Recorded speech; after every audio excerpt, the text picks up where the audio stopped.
Ini hari pertamaku di SMA, dan tentu saja kuatasi dengan baik. Maksudku siapa yang tak ingin berteman dengan orang secantik dan seramah aku? Saat makan siang, aku sudah punya banyak teman baru, dan semua orang berkerumun mengelilingiku untuk mendengar cerita tentang hidupku yang luar biasa. Aku segera jadi sangat populer di sekolah. Aku ini si cantik berambut pirang yang mempesona. Apa kalian tahu bagian terbaiknya? Cowok-cowok mulai memperhatikanku juga. Bahkan kapten tim basket, Mitchell, juga suka padaku. Itu masuk akal, maksudku terang saja. Cowok paling tampan di sekolah akan tertarik dengan cewek tercantik di sekolah. Dan coba tebak, dia mengikutiku di perjalanan pulang saat ini. Terus menguntitku, ha? Tunggu saja. Sepertinya kehidupanku yang baru di sekolah ini akan jadi luar biasa. Nah, Namia, itu bukan pertanyaan mudah tapi kau menjawabnya dengan sangat tepat. Kerja bagus. Lihat kan, tak hanya berparas cantik, aku juga salah satu murid terpintar di sekolah. Para penggemarku bertambah dan bertambah. Sepertinya semua orang ingin habiskan waktu dengan orang sesempurna aku. Di sini aku cerita ke teman-temanku bagaimana pada awalnya orang-orang kadang salah menilaiku. Karena aku berasal dari keluarga yang sangat sukses dan terpelajar. Orang tuaku adalah orang yang kaya raya yang mendorongku untuk terus jadi versi terbaik dari diri sendiri. Dan berusaha keras agar tak mengecewakan mereka. Hei Mia, permisi, tapi kenapa kau tak pernah memakai pakaian rancangan desainer atau menggunakan barang mahal? Dia menatap ke sepatu kets milikku yang terlihat lusuh. Aku mengerti kenapa ini terlihat sedikit aneh, tapi asal kalian tahu, aku berpakaian seperti ini karena orang tuaku menekankan pentingnya bersikap rendah hati. Begitu juga cara hidupku. Kebaikan itu lebih baik daripada kecantikan, ya kan? Kemudian ku keluarkan ponselku dan tunjukkan ke mereka nilai-nilaiku dari sekolah lamaku. Semua orang terkesiap melihatku karena begitu sempurna. Aku dicintai, dikagumi, dipuja. Tapi tentu saja, dengan menjadi sehebat ini, berarti akan ada saja beberapa anak yang iri padaku. Maksudku, kurasa aku tak bisa salahkan mereka. Aku berkilau bagai permata, sementara mereka terlihat kusam dan biasa saja. Suatu kali setelah ujian, segera saat guru beranjak pergi, ada cewek bernama Laila berdiri dan berkata, "Mia curang. Aku lihat dengan mata kepalaku sendiri. Aku juga lihat itu. Dia memeriksa ponselnya saat ujian." Semua orang terkesiap kaget. Tepat di saat itu, ketua kelas Mark berteriak, "Hei, hei, berhenti. Kita semua tahu Mia murid yang hebat. Tak mungkin dia curang." Nah, itu maksudku. Laila dan Celia pasti sangat iri karena rencana kecil mereka untuk menghancurkanku tak berhasil. Dan ketua kelas? Dia datang entah dari mana untuk melindungiku. Dia pasti salah satu dari banyak pengagumku. Tapi, maaf Mark, aku ini jauh dari levelmu. Cewek sepertiku butuh laki-laki yang dewasa, kaya, dan tampan. Cowok-cowok di sekolah memang ganteng, tapi mereka cuma anak-anak. Mereka di bawahku. Suatu kali aku sedang buru-buru dan tak punya banyak waktu untuk memeriksa lokerku. Jadi tanpa sengaja aku bawa buku paket yang salah ke kelas. Menyadari kesalahanku, Laila dan Celia langsung ikut campur. Oh, apa ini? Kami kira nona sempurna ini tak pernah mengacaukan apapun. Aku bahkan tak punya kesempatan untuk berkata apapun, karena cewek bernama Beatrice ini angkat bicara. Hei, hentikan! Siapa sih yang tak membuat kesalahan sesekali, hah? Ini, kau bisa berbagi milikku. Oh wow, cewek ini cukup baik. Senang rasanya punya sekutu untuk menghadapi Laila dan Celia. Jadi, saat makan siang aku bergabung di meja Beatrice. Kita mulai ngobrol dan jelas dia terpesona dengan betapa menakjubkannya hidupku. Hebat, sekarang aku punya pendamping yang setia. Hey Beth, bantu aku mengerjakan PR hari ini, oke? Lagi? Aku harus menghadiri pesta penting dengan orang tuaku malam ini. Akan ada para politisi dan plutokrat. Aku tak punya waktu mengerjakan PR. Sekarang aku harus pulang lebih awal untuk berganti pakaian dan berdandan. Bye. Aku tak perlu menoleh untuk tahu wajahnya yang lucu kebingungan. Dia terlihat seperti itu setiap kali ku minta mengerjakan PR-ku. Tapi itu sepadan, ya kan Beatrice? Dia bisa bergaul dengan anak ajaib paling keren di sekolah. Aku. Jadi, sedikit PR tambahan adalah hal murah untuk membayar privilege seperti itu. Kalian tahu, bagiku, PR itu remeh. Aku cuma tak punya waktu untuk itu. Harus kuakui, kalau punya Beatrice di dekatku itu sangat nyaman. Dia memastikan nilaiku tetap tinggi di kelas, memberiku waktu untuk bermain polo, bermain ke klub golf, dan menghadiri acara amal bersama orang tuaku. Dia juga membiarkan aku meminjam gaunnya, makeupnya, dan sepatu hak tingginya yang sangat cantik. Teman-temanku mengagumiku, yang asing mengidolakanku, dan guruku memujaku, dan aku punya sahabat yang luar biasa setia. Hidup begitu sempurna. Hingga suatu hari, saat aku sedang melenggang di sepanjang lorong, kuperhatikan ada yang aneh. Orang-orang tak memberiku pandangan memuja seperti biasanya. Sebaliknya, mereka memalingkan muka terhadapku. Hah? Apa yang terjadi? Hei Beatrice, apakah tahu apa yang terjadi? Orang-orang bersikap sangat aneh. Dia hanya mengangkat bahu. Aku tak tahu, kita lihat saja. Ku coba untuk meyakinkan diri kalau ini bukan masalah besar. Tapi tak bisa kuhilangkan perasaan ada sesuatu yang tak beres. Kemudian pada hari itu, ketakutan terburukku terbukti. Saat aku memasuki kelas, Mark mendatangiku dan melambaikan ponselnya di depan wajahku. Permainan yang bagus dan sempurna. Ternyata kau ini pembohong besar. Kulihat ponselnya dan melihat postingan panjang dan banyak sekali foto terlampir. Ada judul besar mengatakan, kenyataan tentang Mia si pembohong. Dan tiap foto dilengkapi dengan keterangan. Rumah Mia sebenarnya sangat biasa saja. Dia tinggal di sini dengan kakek neneknya. Tak ada mansion mewah atau orang tua kaya raya. Saat Mia baru saja masuk sekolah, dia berteman dengan semua orang, membual tentang ketenaran, keberuntungan, dan popularitasnya. Aku tak tahu siapa dia, jadi bagaimana jika kita berbagi saja jalan yang sama menuju halte bus? Siapa bilang aku berniat berkenalan dengannya? Transkrip nilai dari sekolah lamanya bahkan bukan miliknya. Dia hanya mengedit namanya di atasnya. Setiap kali dia berdiri untuk menjawab pertanyaan atau mengerjakan tes, dia curang supaya mendapatkan nilai yang baik. Ya Tuhan, semua ini. Bagaimana mereka tahu? Rasanya jantungku tercekat di tenggorokan dan kepalaku berputar-putar. Mataku kabur saat kulihat Laila dan Celia mendekatiku. Aku menatap mereka terkejut. Mia, jujur, kami tak membencimu. Hanya saja kami menyadari ceritamu itu konyol, jadi kami putuskan untuk mencari tahu kebenaran. Itu benar, tapi kau memang benar-benar menutupi jejakmu. Kami tak temukan apapun. Tunggu dulu. Jadi, siapa yang menemukan bukti-bukti ini? Aku. Tepat saat itu, sahabatku muncul, diikuti dengan guru wali kelas.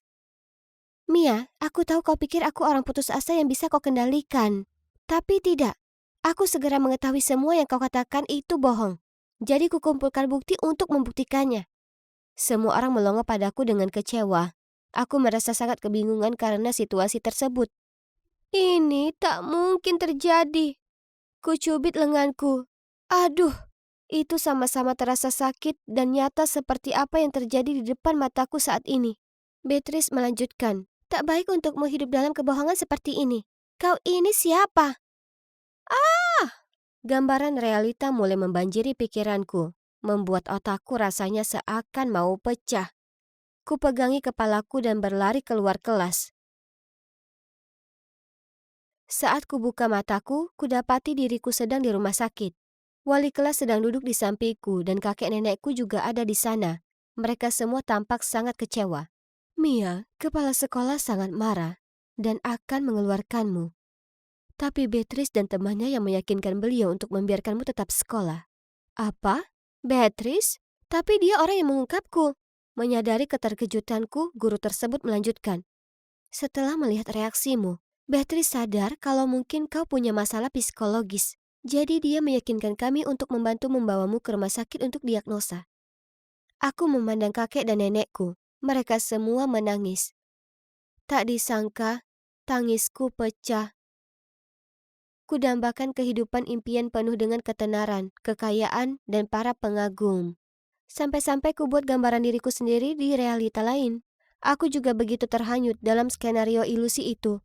Sampai aku lupa dengan realitaku sendiri. Ini terjadi bulan lalu, dan saat ini aku sedang dalam pengobatan untuk delusiku, dan juga menemui terapis.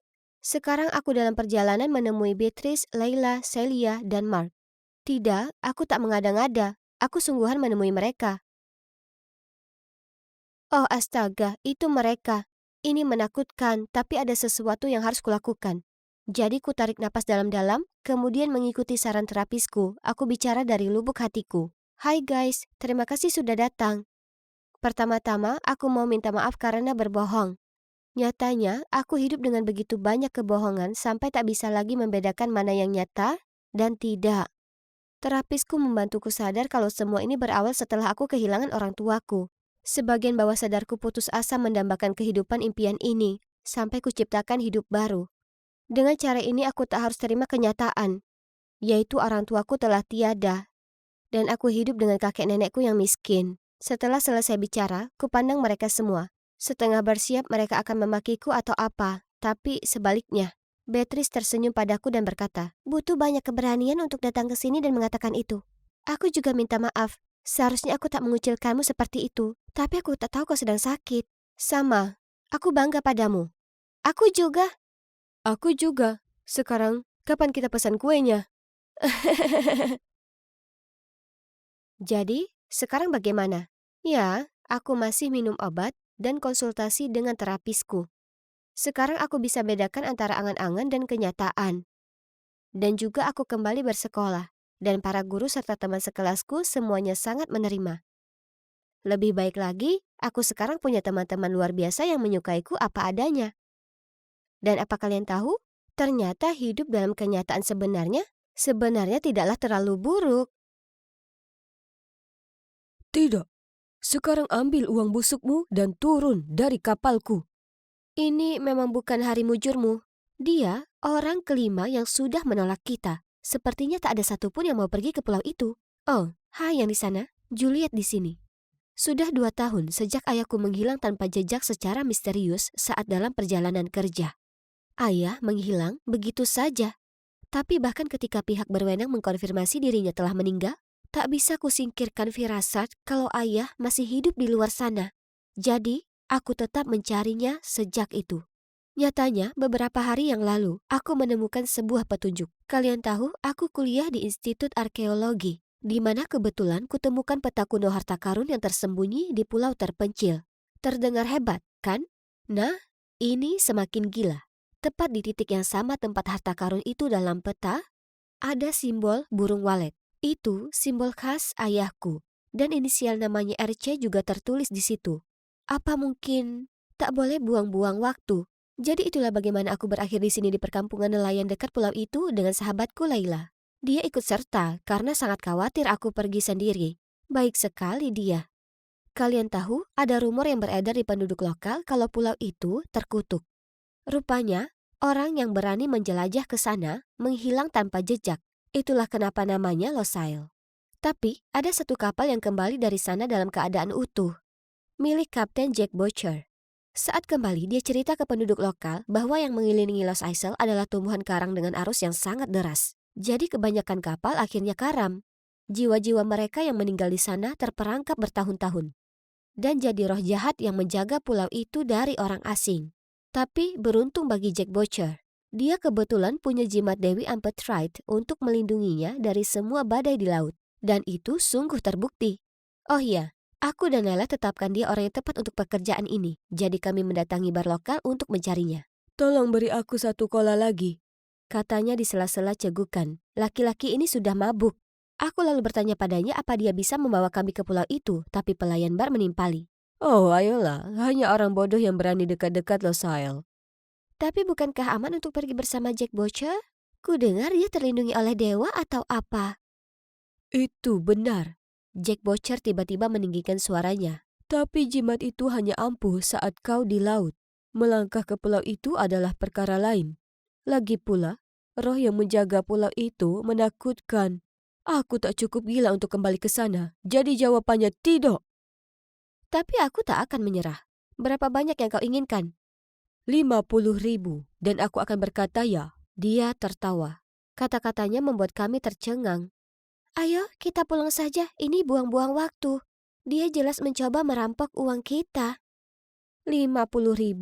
Di mana lagi bisa kami dapatkan uang sebanyak itu? Tapi aku sudah begitu dekat dengan ayahku sekarang. Aku bisa merasakannya. Aku tak bisa menyerah di tengah jalan. Tiba-tiba, aku punya ide.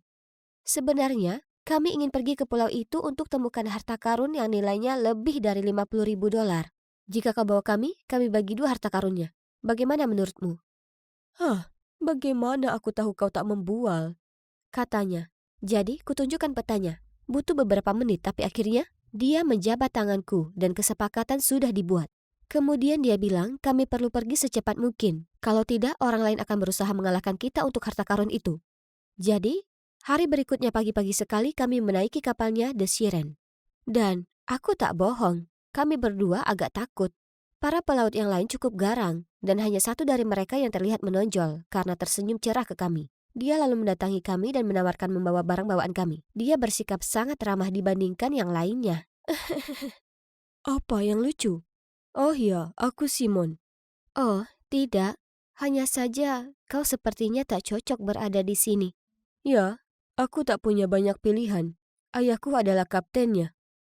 Mereka berhubungan darah, tapi ia tak terlihat sama sekali seperti Jack Butcher. Dia bisa lihat dengan jelas aku terkejut karena dia berkata, semua orang bereaksi seperti itu.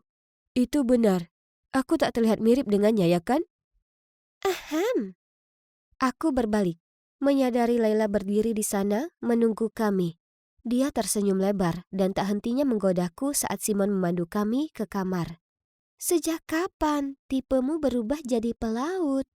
Aku hanya menggelengkan kepalaku tertawa. Maksudku, dia memang tampan, tapi bukan itu inti perjalanan ini. Kami pun beristirahat. Tapi aku tak bisa tidur sama sekali. Kuputuskan untuk pergi ke dek atas memandangi bintang. Di luar sunyi mencekam. Tapi tiba-tiba ku dengar suara yang datang dari sisi lain kapal. Aku segera pergi melihatnya dan temukan Simon sedang bersandar di pinggiran. Dia mungkin kesulitan tidur juga. Jadi kami akhirnya ngobrol semalaman dan kuceritakan padanya kenapa aku harus pergi ke Long Isle. Dia menatapku dan berkata, aku yakin kau akan temukan ayahmu. Aku tahu kau bisa melakukannya. Dia tampak begitu tulus dan hangat, benar-benar membuat jantungku berdebar. Menjelang siang esok harinya, kami sampai di pulau itu.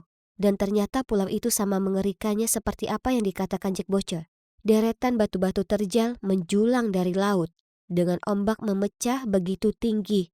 Kupikir kami akan karam dalam sekejap. Kapal berguncang hebat. Tak kusangka kami akan selamat, tapi kami selamat. Setelah hampir menabrak bebatuan beberapa kali, kami akhirnya berhasil melewatinya. Dan tak pernah aku sebahagia ini melihat daratan. Bagaimanapun, masih ada banyak rintangan di depan.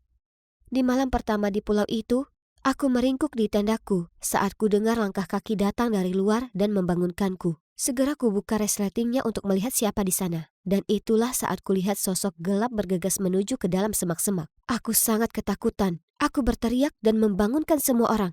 Setelah memeriksa, kami sadar semua tas dan makanan kami yang kami taruh di luar sudah dicuri. Mungkin hantu dari pulau terkutuk ini coba menakuti kita. Kurasakan Laila gemetaran di sampingku, sementara aku berusaha keras tampak biasa saja. Tapi Simon tiba-tiba bicara. Apa yang akan dilakukan para hantu itu dengan makanan? Jelas itu beberapa orang. Monyet? Ya, itu pasti monyet. Ya kan, nak? Nyatanya, mereka mungkin kembali. Jadi sebaiknya kita tetap waspada. Selama sisa malam itu kami bergantian menjaga tenda.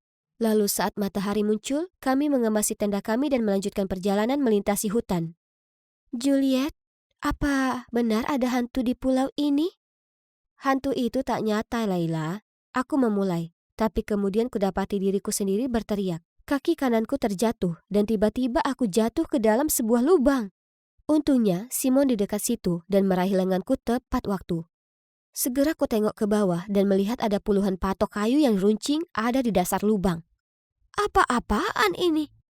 Tapi itu bukan satu-satunya jebakan. Saat kami melintasi pulau, kita semua sempat terjebak dalam jeratan. Dari jaring hingga perangkap kaki dari tali, pulau terkutuk ini punya trik tersembunyi. Untung tak ada yang terluka parah, meskipun tetap saja itu sangat mengerikan. Malam itu, aku menuju tenda Simon untuk berterima kasih karena telah menyelamatkanku, dan segera saat dia melihatku, dia menarikku ke sudut tersembunyi dan berkata, ada sesuatu yang perlu kusampaikan padamu. Aku bukan anak kandung Jack Butcher. Simon! Jack Butcher tiba-tiba berteriak dari jauh.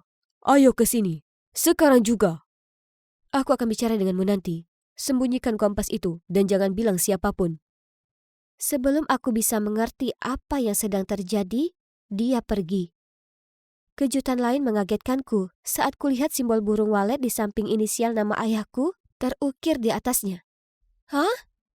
Bagaimana dia dapatkan ini? Apa Simon kenal ayahku? Berjuta pertanyaan membanjiri pikiranku. Tapi saat itu Simon sudah pergi menjaga perkemahan dengan ayahnya. Keesokan harinya, setelah hampir tanpa tidur, kuputuskan aku harus mencari Simon dan mendapatkan jawaban. Saat aku mencari-cari dia, sekelompok orang asing turun dari pepohonan. Mereka seperti orang hutan dengan rambut dan jenggot lebat dan memakai pakaian compang-camping. Mereka mengelilingi perkemahan kami dan mulai mengancam kami. Aku sangat takut. Aku tak bisa bergerak. "Juliet, Layla, lari!" Simon berteriak dan aku berhasil tersadar. Kuraih tasku dan juga tangan Layla lalu lari mengejar Simon dan Jack Butcher. Kami akhirnya temukan sebuah gua dan berlindung di sana. Lokasinya tersembunyi jauh di dalam pepohonan dan kami berharap mereka tak akan temukan kami. Kami hanya keluar setelah kami yakin mereka sudah pergi. Aku bertanya apa kami sebaiknya pergi mencari kru yang lain, tapi Jack Butcher mengabaikan pertanyaanku dan hanya ada harta karun di pikirannya. Dia rela meninggalkan krunya. Dasar pria berdarah dingin. Dan iya, aku tak punya pilihan lain kecuali melanjutkan pencarian. Aku tak bisa ambil resiko ditangkap para barbar itu. Aku harus temukan ayahku. Jadi dengan enggan ku keluarkan petaku dan kami mengikuti arahannya. Peta itu membimbing kami ke kuil batu di tengah pulau. Satu persatu, kami masuk dan menuju ke dalam. Tiba-tiba, Jack Butcher menjerit. Sebuah anak panah terbang melewatinya, meleset sedikit dari pipinya.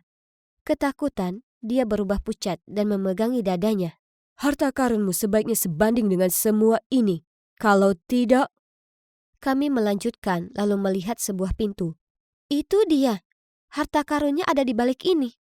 Jack Butcher berlari ke depan, membenturkan dirinya ke pintu. Kesabarannya sungguh mulai menipis. Sementara dia berusaha membuka pintu, kulihat ke sekitar mencari petunjuk tentang ayahku. Tiba-tiba, brak, aku berbalik melihat Jack Butcher jatuh berlutut. Dia berhasil membuka pintu, tapi di dalamnya hanya terdapat ruangan penuh vas berdebu, terkelupas dan berselubung sarang laba-laba. "Kau menipuku!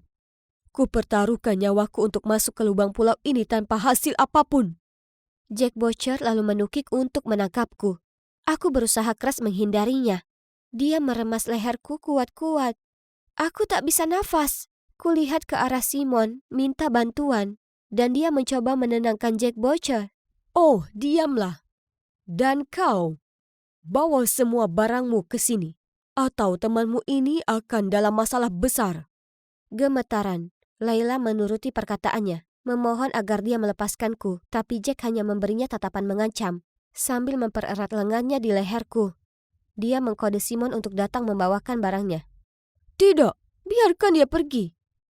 "Oh, Sky kecil, apa kau lupa dengan ayah ibumu? Kau tak ingin mereka terluka, ya kan? Aku sudah cukup berbuat banyak untukmu." Apa yang mereka berdua bicarakan? Ada apa ini? Kepalaku berputar, dan dalam kondisi sesak nafas, aku perlahan kehilangan kesadaran dan pingsan. Saat aku bangun, kudapati diriku berada di The Siren, dikelilingi oleh Layla, Simon, dan... Ayah? Apa aku bermimpi? Apakah ini benar ayah? Mataku kabur karena air mata.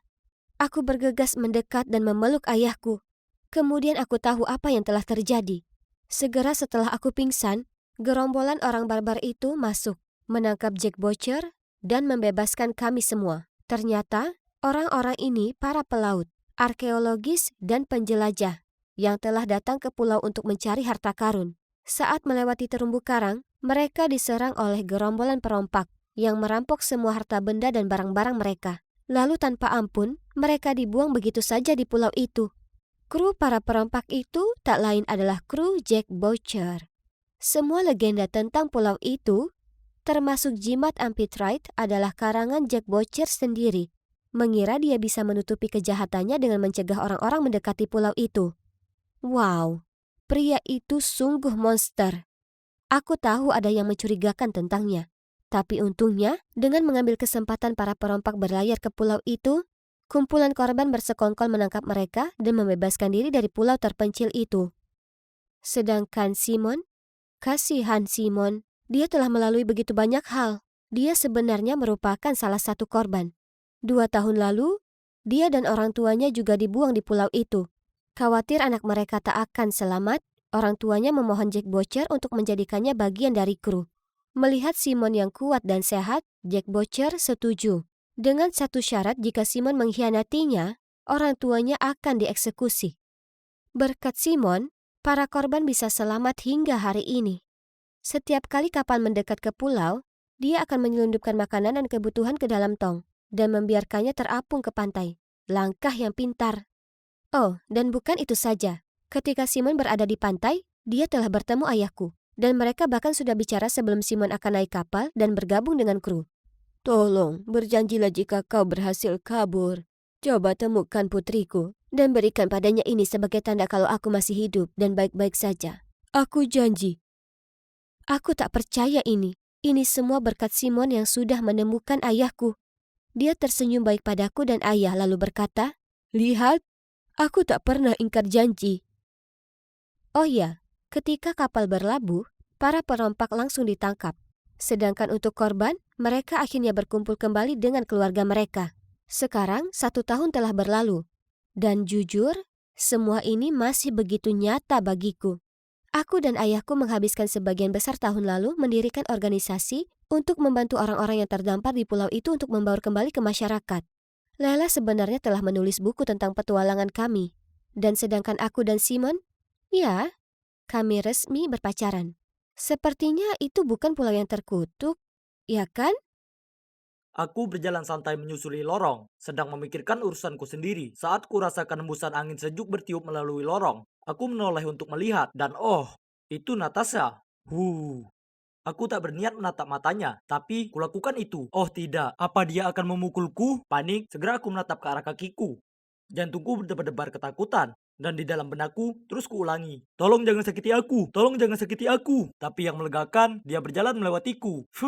Hai, aku Markus, dan kalian pasti bertanya-tanya kenapa aku sangat takut dengan cewek itu, ya kan? Nah, ada alasan kenapa nama panggilannya diam tapi mematikan. Dia itu cewek tertinggi di sekolah, seram, dan tak pernah berucap sepatah kata pun.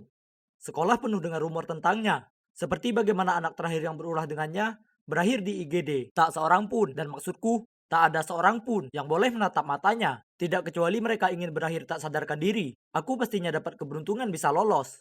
Syukurlah tak semua cewek di sekolahku semenyeramkan Natasha.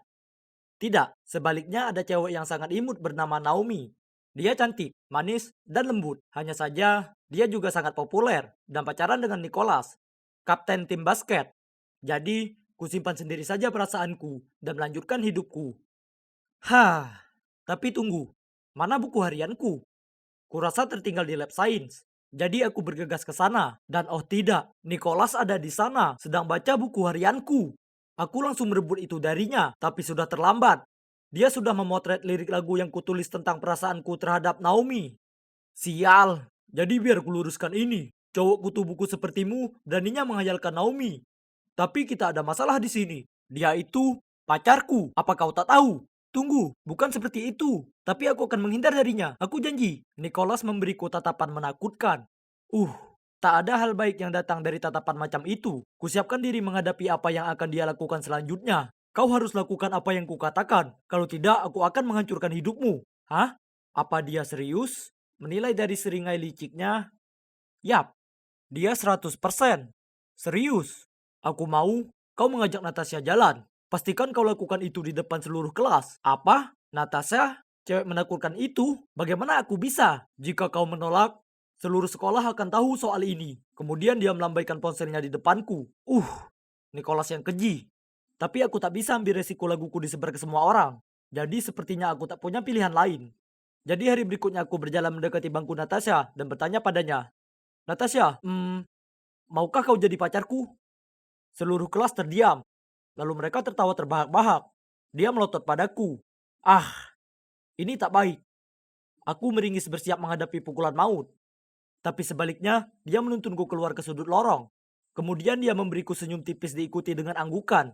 Ya Tuhan, apa dia barusan setuju jadi pacarku? Ini gila, tapi ini sungguh di luar pikiranku. Tapi, huh, paling tidak aku masih hidup, ya kan? Dan itulah bagaimana akhirnya aku pacaran dengan cewek paling menakutkan di sekolah. Dia tak pernah bicara padaku, bahkan tak satu kata pun. Jadi aku hanya membantunya belajar dan membawakan barang-barangnya kemana-mana. Kami juga bertukar nomor, tapi hanya ngobrol lewat pesan. Kemudian suatu hari saat aku pergi makan siang dengan Natasha, Nicholas mendekatiku dan menyuruhku mengajak Natasha ke bioskop nonton film komedi romantis, yang sepertinya sama sekali tak menarik baginya. Tapi aku tak punya pilihan. Kata-kata Nicholas adalah perintah. Jadi aku mengajaknya saat makan siang, dan yang mengejutkan Natasha senyum, lalu mengencungkan jempol tanda setuju. Saat aku pergi menjemput Natasha, dia sudah menungguku di terasnya. Dia berjalan mendekat dengan sebuah buku catatan. Penasaran, kutanya kenapa dia membawanya, dan dia menulis, aku tak bisa mengirim pesan padamu selama nonton film, jadi ini bisa dipakai. Yap, Natasha memang selalu berbeda dari orang lain, jadi aku tak bertanya lagi. Selama film, kuperhatikan Natasha menangis. Jadi saat filmnya selesai dan kami mampir makan siang, ku menggodanya. Kulihat kau menangis selama film. Dia membanting buku catatannya di meja setelah dia menulis. Aku tak menangis. Aku hanya tertawa, lalu mengantarnya pulang. Mungkin dia tak semenakutkan gosip yang beredar. Jujur, dia juga cukup cantik. Semakin lama aku habiskan waktu dengan Natasha, makin aku mulai bersikap hangat padanya. Ada sesuatu yang kusuka darinya. Meski kami hanya komunikasi lewat memo tempel. Aku putus asa ingin mendengar suaranya, jadi aku siapkan rencana. Saat kami di perpustakaan di suatu kencan belajar, kuambil sebuah buku tua dan meniupkan debu ke wajahnya. Dia hampir saja bersin. Tapi sebelum dia melakukannya, diletakkannya tangan di atas mulutnya dan berlari menuju toilet perempuan. Kemudian dia kembali dengan mengenakan masker. Setelahnya, aku berusaha untuk membuatnya tertawa. Segera aku ambil dua pensil di meja dan meletakkannya di hidung. Dan mulai membuat wajah jelek. Tapi Natasha hanya melotot padaku dan memberiku catatan. Jika kau terus melakukan hal konyol begini, akan ada balasannya. Hah, tak mungkin aku menyerah. Jadi hari berikutnya, saat kulihat dia dekat lokernya, aku bergegas mendekatinya dan mulai meniru suara The Minions. Kukira itu akan sungguh berhasil kali ini, tapi tidak. Sebaliknya dia memukulku di lengan. Aduh, yap, aku sekarang belajar bahwa rumor tentang kekuatannya yang tak manusiawi tidak berlebihan. Jadi, aku menyerah saja dan hubungan kami pun berlanjut. 1 minggu kemudian saat aku di rumah Natasha untuk belajar, aku turun ke dapur untuk mengambil minum. Tepat saat ibunya kembali dari toko kelontong. Saat aku membantunya mengeluarkan belanjaan, kami mulai ngobrol. Ibunya cerita padaku tentang kecintaan Natasha mengoleksi kerajinan kaca, benda-benda yang memenuhi rumah itu. Kemudian ibunya menyentuh bahuku dan berterima kasih karena membuat putrinya senang lagi. Oh astaga, ini canggung. Sekarang aku merasa sangat bersalah. Untuk mengalihkan pembicaraan, aku tanya apakah Natasha bicara di rumah. Tapi ia hanya tersenyum dan menjawab, Natasha anak yang cukup pendiam kan? Kemudian ia cerita padaku kalau itu karena Natasha selalu menjadi anak yang lebih tinggi dari yang lain, tapi suaranya melengking. Ini menimbulkan banyak ejekan, dan dia pernah begitu kesal. Didorongnya seorang anak laki-laki dan tak sengaja membuat hidungnya berdarah. Sejak saat itu, orang-orang mulai menghindarinya. Jadi dia menarik diri dan tetap diam. Mendengar ini membuatku merasa sangat bersalah. Apa yang kulakukan itu keliru, dan Natasha tak pantas dapatkan ini. Lalu ibunya mengatakan sesuatu yang sangat membuatku kaget. Di SMP, ada gadis bernama Naomi ini yang bersikap buruk ke siapapun. Komentar jahatnya makin menjadi, sampai suatu kali Natasha tak mau sekolah berminggu-minggu lamanya. Hah? Naomi? Naomi yang sama dengan yang ku kenal? Tak mungkin. Bingung, ku katakan pada ibu Natasha aku harus pergi dan meninggalkannya. Kebingungan saat aku keluar dari sana. Pikiranku kacau. Aku naksir dengan cewek yang jahat. Dan aku sama jahatnya, jika bukan lebih buruk setelah apa yang kulakukan ke Natasha. Lalu ponselku bunyi dengan sebuah pesan dari Natasha yang mengatakan, aku minta maaf kalau ibuku mengatakan sesuatu yang seharusnya. Apa kau baik-baik saja? Ku balas, kita harus bicara besok, kumohon. Jadi kami putuskan untuk bertemu di rumahnya hari berikutnya. Sendiri di ruang tamu, kuceritakan padanya semuanya, termasuk buku harianku, menyukai Naomi, dan bagaimana Nicholas memerasku. Natasha, kumohon kau harus percaya padaku. Aku menyesal melakukan ini padamu. Kulihat tatapan terluka di matanya. Kemudian dia melemparkan catatan padaku dan lari ke kamarnya. Catatan itu memberitahuku untuk pergi. Tapi sebelum kulakukan, aku berdiri di balik pintunya. Aku tak berharap kau memaafkanku. Tapi aku tak bisa lanjutkan hubungan kita dalam kebohongan. Dengar, aku menyukaimu dan tak mau menipumu lagi. Setelahnya, aku pergi dan aku juga mengirim pesan ke Nicholas kalau aku tak peduli dia beritahu semua orang. Aku sudah selesai jadi bonekanya. Besoknya aku menyangka keadaan sekolah akan tak terkendali, tapi yang mengejutkanku, tak ada yang terjadi. Sebaliknya, kulihat Natasha sedang berusaha menyortir lokernya. Kerumunan orang berkumpul di sekitarnya, dan Naomi mengejeknya. Bagaimana rasanya tahu kalau bahkan pacarmu lebih menyukai aku? Dia tak suka padamu. Natasha terus saja menatap bukunya, tapi aku bisa lihat kalau dia menahan air matanya. Geram, aku mendorong melewati mereka semua dan menyuruh Naomi berhenti. Dia hanya berkata dengan bercanda. Kau tahu, kalau kau ingin pacaran denganku, kau bisa tanya saja. Kau tak perlu repot menghabiskan berbulan menderita dengan orang sawah raksasa ini. Kau benar, aku memang menyukaimu dulu saat kukira kau ini orang yang baik. Tapi sekarang aku tahu dirimu yang sebenarnya. Kau ini pecundang yang hanya merasa hebat saat mengorbankan kesengsaraan seseorang. Dan aku bisa tahu kenapa targetmu Natasha terus. Karena dia punya dua hal yang kau takkan punya. Hati yang sungguh tulus dan jiwa yang penuh kasih. Setelah itu, ku tarik Natasha pergi dan ku katakan padanya betapa aku menyesal. Tapi dia bahkan tak melirikku dan hanya berjalan pergi. Beberapa hari kemudian setelah kelas olahraga, aku hendak pergi ke ruang lokerku saat teman sekelasku dan tim mendatangiku. Markus, tolong bantu aku bawa peralatan olahraga ini ke gudang. Aku sakit perut. Dia memegangi perutnya lalu segera berlari pergi. Tanpa banyak pikir, ku kemasi peralatan dan membawanya ke gudang. Segera setelah kuletakkan, kusadari kalau Nicholas, Naomi, dan beberapa cowok dari tim basket sedang menungguku di sana. Oh Markus, apa kau benar suka dengan Natasha? Yang aneh itu, aku tak menyangka itu. Dan kemudian sekelompok itu mulai tertawa terbahak-bahak. Kau tak berhak berkata seperti itu padanya. Lihat dirimu sendiri.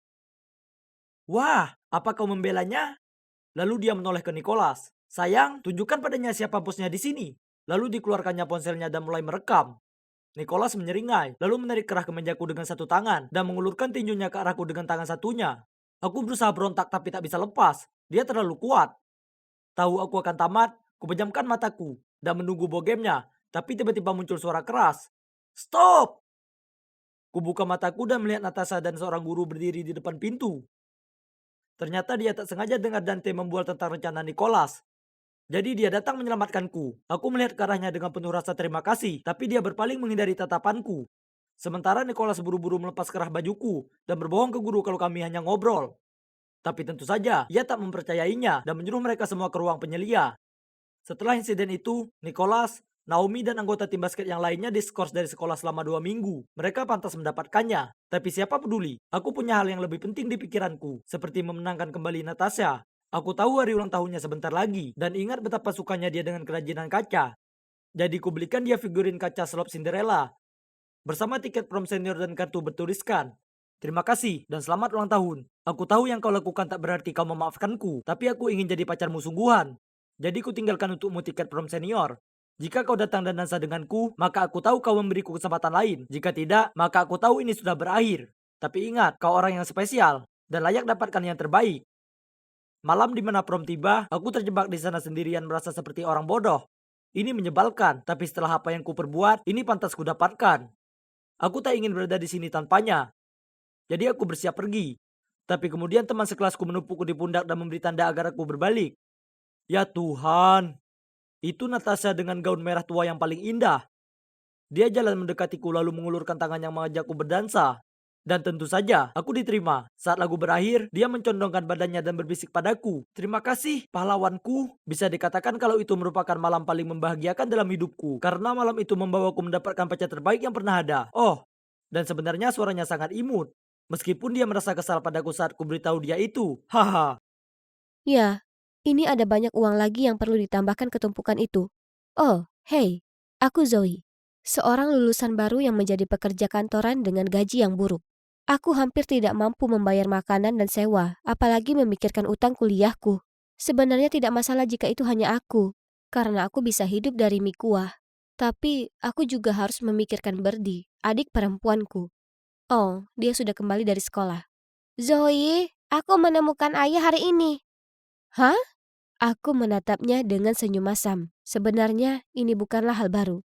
Soalnya orang tua kami meninggal saat Berdi masih balita. Jadi sekarang dia ingin memiliki orang tua seperti teman-temannya. Dia sering berkata padaku, Zoe, kamu seperti ibuku. Tapi Clara dan Polly punya ayah juga. Dan aku menginginkannya. Dia begitu polos sehingga setiap kali dia melihat pria berwajah ramah di jalan, dia bertanya padaku, apakah itu ayahku? Ayo, sini. Bagaimana sekolah hari ini? Ayah sangat tampan dan dia tinggal di rumah besar. Ayo, aku akan membawamu menemuinya. Ya ampun, ini bukan cuma rumah, ini rumah besar. Bingung, aku hendak menanyai Berdi tentang hal ini. Tetapi dia mulai membunyikan bel berulang kali. Sebelum aku bisa menghentikannya, seorang yang tampak seperti kepala pelayan keluar dan dengan senang hati membawa kami masuk tanpa mempertanyakan apapun. Itu aneh. Aku meminum es tehku dan mengamati kemegahan tempat itu, menyerap energi yang kaya.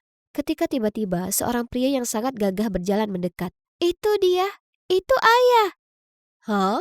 Ini sangat membingungkan dan melihatnya memeluk orang asing sungguh memalukan. Aku berbicara dengan pria itu untuk mencari tahu apa yang terjadi. Dan rupanya dia bernama Harry. Dan dia berusia 22 tahun seumuran denganku. Hah? Itu gila. Karena dia terlihat dan bertingkah jauh lebih tua. Adapun cerita ayah, ternyata saat Berdi sedang menunggu bus sekolah, ia melihat seorang wanita menjatuhkan dompetnya. Jadi, dia bergegas mengambilnya dan hendak mengembalikannya. Namun wanita itu berbalik, melihat Berdi memegangnya dan menuduhnya sebagai pencuri. Tepat pada waktunya, Harry muncul dan mengaku sebagai ayahnya untuk menyelesaikan masalah tersebut. Kemudian dia membawanya ke mansion dan mengajaknya berkeliling. Jadi itulah yang terjadi. Aduh, dasar adikku. Berdi telah memberitahuku segalanya. Dia adalah anak yang sangat berharga. Aku akan dengan senang hati mengadopsinya. Tidak mungkin. Kenapa tidak? Kamu senang berada di sini, bukan, Berdi? Zoe, aku sangat suka di sini. Aku bisa bermain dengan Oreo sebanyak yang aku mau. Dan sekarang aku punya ayah seperti Clara dan Polly. Tapi aku tak bisa meninggalkannya sendirian di sini. Tentu saja tidak. Kamu bisa tinggal bersama Berdi. Apa? Kenapa orang sebaik itu tiba-tiba jatuh dari langit? Skeptis, aku memberitahu Harry aku butuh waktu untuk berpikir. Dia tersenyum dan menyerahkan kartu namanya dan menyuruhku menelponnya kapan saja. Apa ini? Harry Atkins, putra tertua dari ketua ETLAC Group. Luar biasa. Namanya tersebar di internet sebagai seorang pemuda kaya dan terpelajar. Jika itu masalahnya, maka pastinya ini sah, bukan? Aku tidak mampu membayarnya. Aku dan adikku berhak mendapatkan yang lebih baik dari kehidupan ini. Selain itu, alangkah baiknya jika memiliki tempat menginap gratis, ya kan? Jadi, keesokan harinya, aku pergi menemui Harry dan menawarkan bantuan mengerjakan pekerjaan rumah sebagai bayaran. Harry setuju dan memberikan kontrak yang telah disiapkan. Kontrak? Oke, tapi ada klausul di dalamnya yang mengharuskanku tidak menyebutkan aku adalah saudara perempuan Berdi. Ini agak aneh, tapi sudahlah, tidak masalah. Ini adalah kehidupan mewah baru kami. Tunggu, tapi apakah itu berarti aku juga harus memanggilnya ayah? Jadi, ya, kehidupan baruku dimulai. Dan astaga, itu gila. Seorang pelayan memberikanku sarapan di tempat tidur dan mencuci semua pakaianku. Saking banyaknya membantu pekerjaan rumah tangga. Sebenarnya jumlah pelayan di rumah ini lebih banyak dibandingkan jumlah staf di kantorku. Jadi jelas tak ada lagi yang bisa kulakukan. Meski begitu, aku ingin berguna. Karena mendengar mereka terus memanggilku Nona membuatku merasa sangat malu.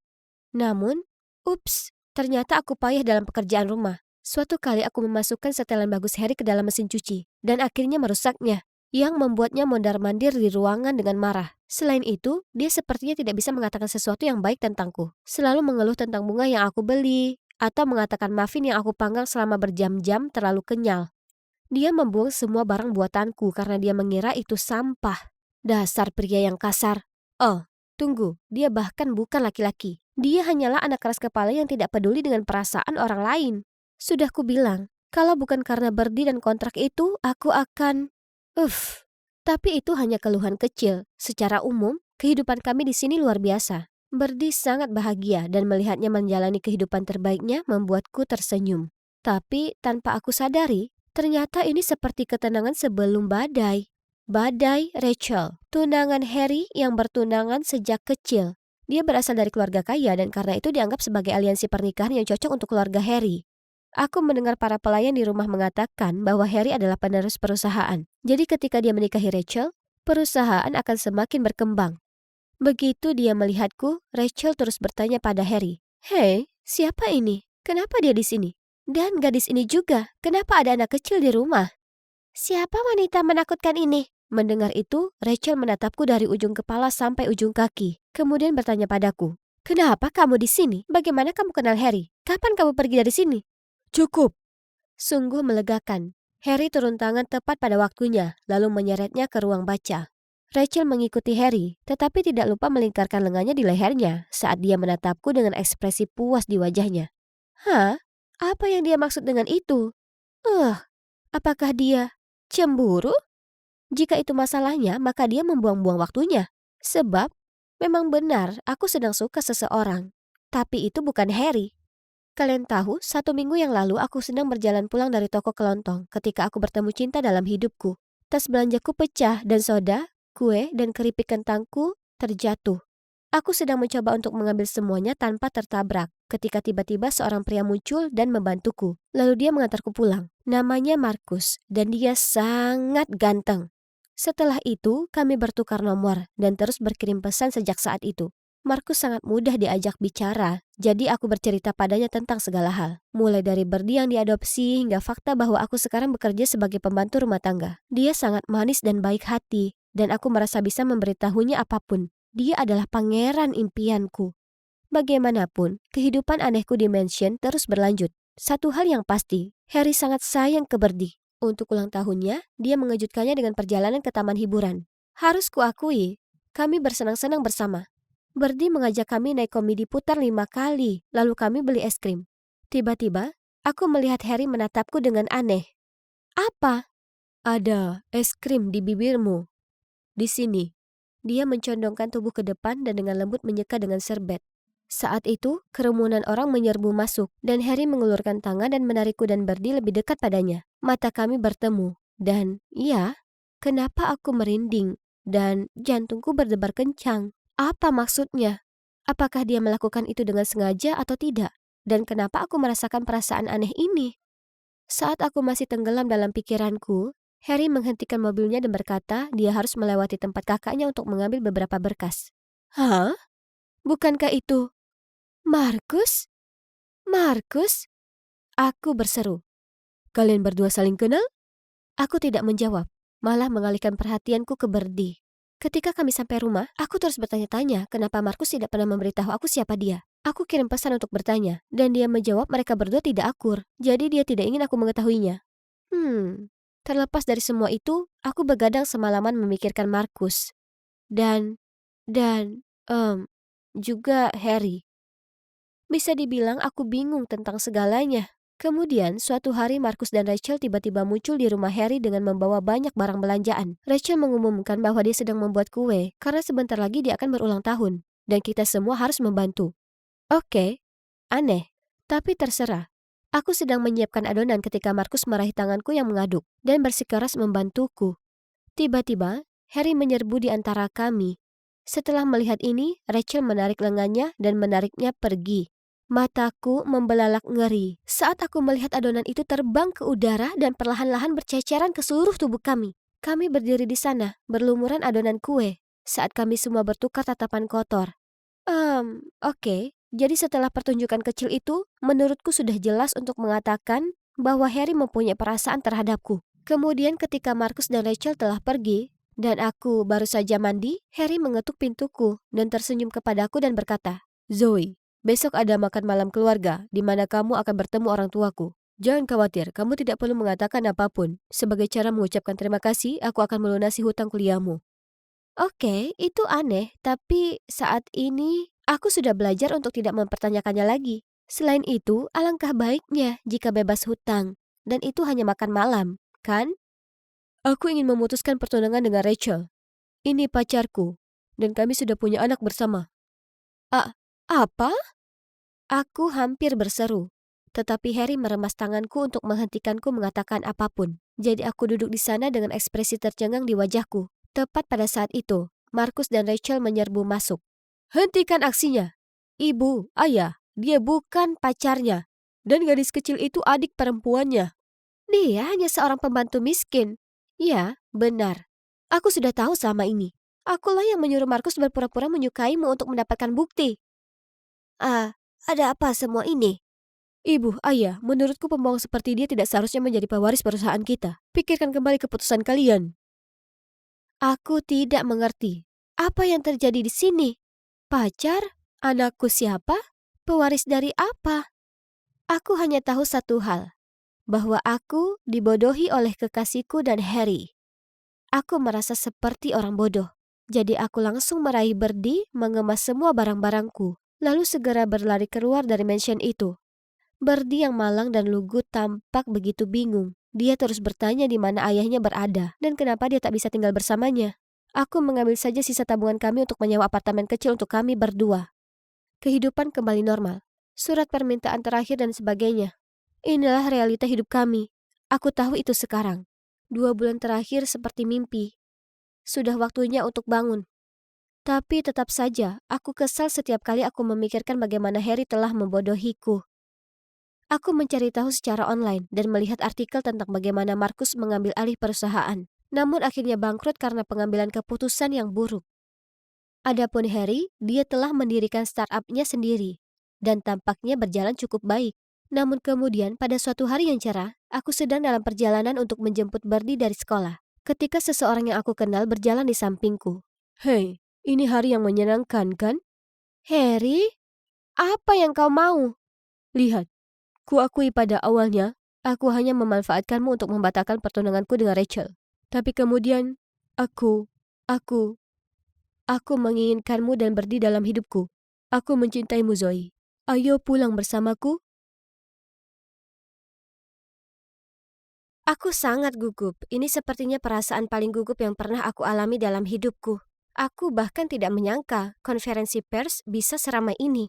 Tiba-tiba kilatan cahaya datang ke arahku dari segala arah, hampir membutakan mataku. Tapi bunyi kliknya tidak berhenti, begitu juga dengan suara mereka memanggil namaku. Hazel, lihat sini! Sini, Hazel!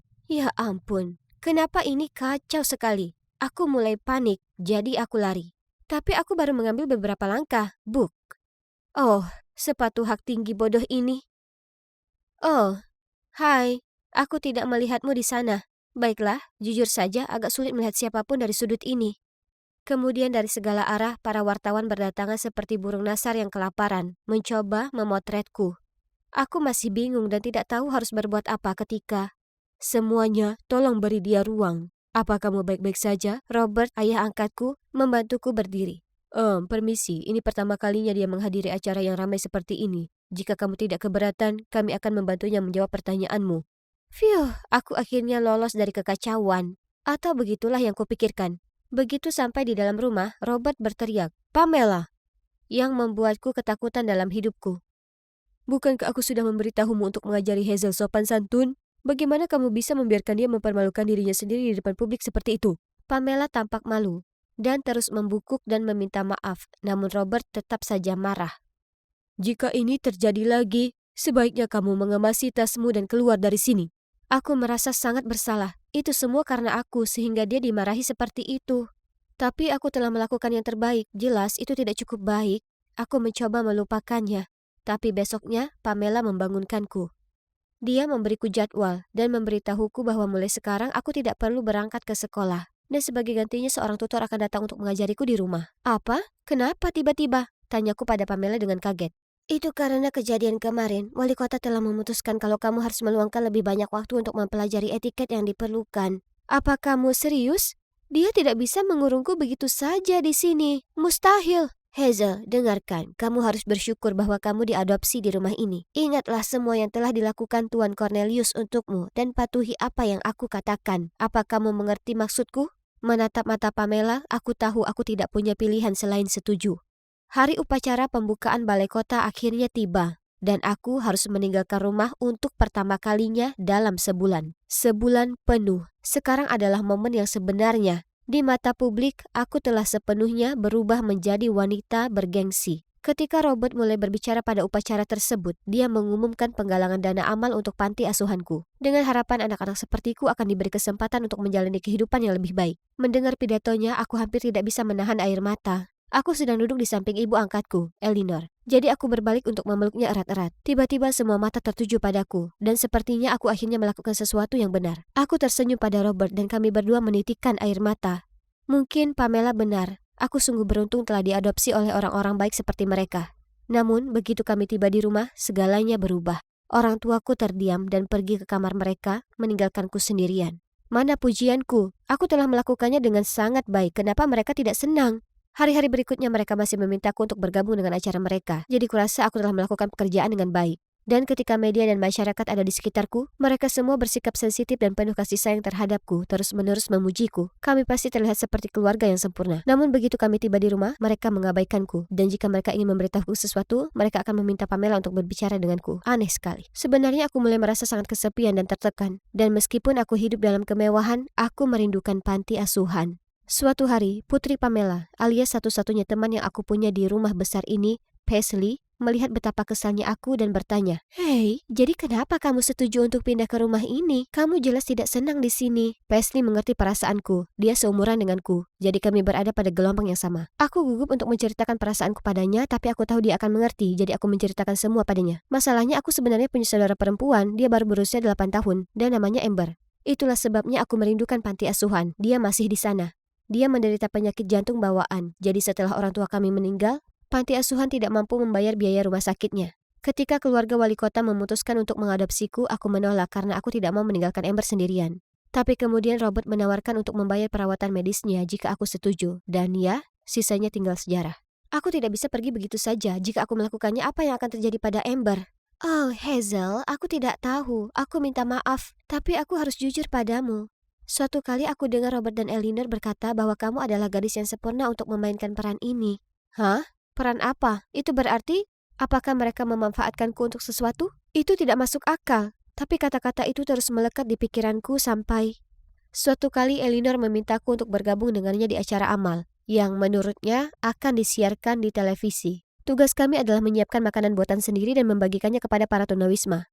Aku sangat bersemangat, tapi saat aku masuk ke dapur kami, aku menemukan para koki telah memasak semuanya sebelum kru syuting tiba. Aku sangat kecewa dan bertanya kepada Eleanor tentang hal itu. Dia hanya tertawa dan berkata, "Ah, tidak. Sayang, tugas kita hanya tampil cantik dan anggun di depan kamera." Lalu sebelum membagikan makanan, dia memberiku sepasang sarung tangan dan berkata, "Jangan sentuh tangan mereka, oke? Mereka kotor." Ya ampun, bagaimana bisa dia mengatakan hal seperti itu? Oh, lalu aku tersadar. Aku mengerti apa yang dikatakan Paisley sekarang. Kasih sayang dan kebaikan yang ditunjukkan keluarga Cornelius kepadaku sebenarnya hanya untuk pamer. Semuanya hanya untuk memenangkan hati penonton alias publik, meskipun ini adalah wajah mereka yang sebenarnya. Aku harus melakukan sesuatu mengenai hal ini. Aku tidak bisa membiarkan mereka terus menipu publik seperti ini. Jadi ketika Eleanor pergi ke kamar mandi dan melepas sarung tangannya, aku segera mengambilnya dan membuangnya ke tempat sampah. Ketika kami keluar, seorang pria tunawisma mendekatinya untuk mengungkapkan rasa terima kasihnya dan meminta untuk berjabat tangan. Tentu saja dia mencoba untuk menolak. Tetapi pada saat itu kamera mengarah ke arahnya, jadi dia tidak punya pilihan lain selain menyerah. Dan tahukah kalian, pria itu tidak hanya menjabat tangannya, dia bahkan menarik Eleanor untuk masuk ke dalam pelukan eratnya. Aku tidak bisa menahan tawaku melihat betapa bingungnya dia. Layani dia dengan benar. Setelah itu, Eleanor meraih lenganku dan menyeretku ke sudut yang sunyi. Lalu dia berkata, "Kamu yang melakukan ini, kan?" Aku pura-pura tidak mengerti apa yang dibicarakannya, dan ini justru membuatnya semakin marah. Kemudian pada malam harinya, ketika kami sampai di rumah, Robert sudah menunggu dan berteriak kepadaku, "Kamu sedang bermain apa?" Aku bingung, tapi kemudian Eleanor menambahkan, "Jangan pernah macam-macam denganku seperti itu lagi." Sekarang dengarkan baik-baik, apa kamu tidak merindukan adikmu? Apa kamu tidak penasaran apakah dia baik-baik saja atau tidak? Benar, kamu sebaiknya berperilaku dengan sopan mulai sekarang, nona muda. Aku sangat terguncang dengan apa yang mereka katakan. Aku bahkan tidak ingin meninggalkan kamarku. Bagaimana jika terjadi sesuatu pada adikku? Lalu tiba-tiba Paisley naik melalui jendela ke kamarku. Begitu aku melihatnya, aku langsung menangis. "Paisley, tolong aku dengan masalah ini. Aku ingin kamu pergi ke panti asuhanku dan memeriksa Amber dan melihat apakah dia baik-baik saja." Beberapa jam kemudian Paisley kembali terengah-engah. "Adikmu, dia tidak melakukannya dengan baik." "Apa? Tapi, bukankah dia sudah menerima uang untuk pengobatan bulanannya?" Paisley menggelengkan kepalanya. "Para biarawati di sana mengatakan mereka belum menerima 1 sen pun sejak kamu pergi. Sekarang Amber hampir tidak bisa bertahan." Kata-kata Paisley menghancurkan hatiku. Mereka berdua telah membodohiku selama ini. Dan sekarang nyawa adikku berada di ujung tanduk. Aku harus menuntaskan masalah ini. Aku berjalan melewati kantor Robert dan saat itulah aku mendengar seseorang berbicara. Penasaran, aku mengintip ke dalam dan melihat sekelompok pria paruh baya duduk mengelilingi meja. Satu pria angkat bicara.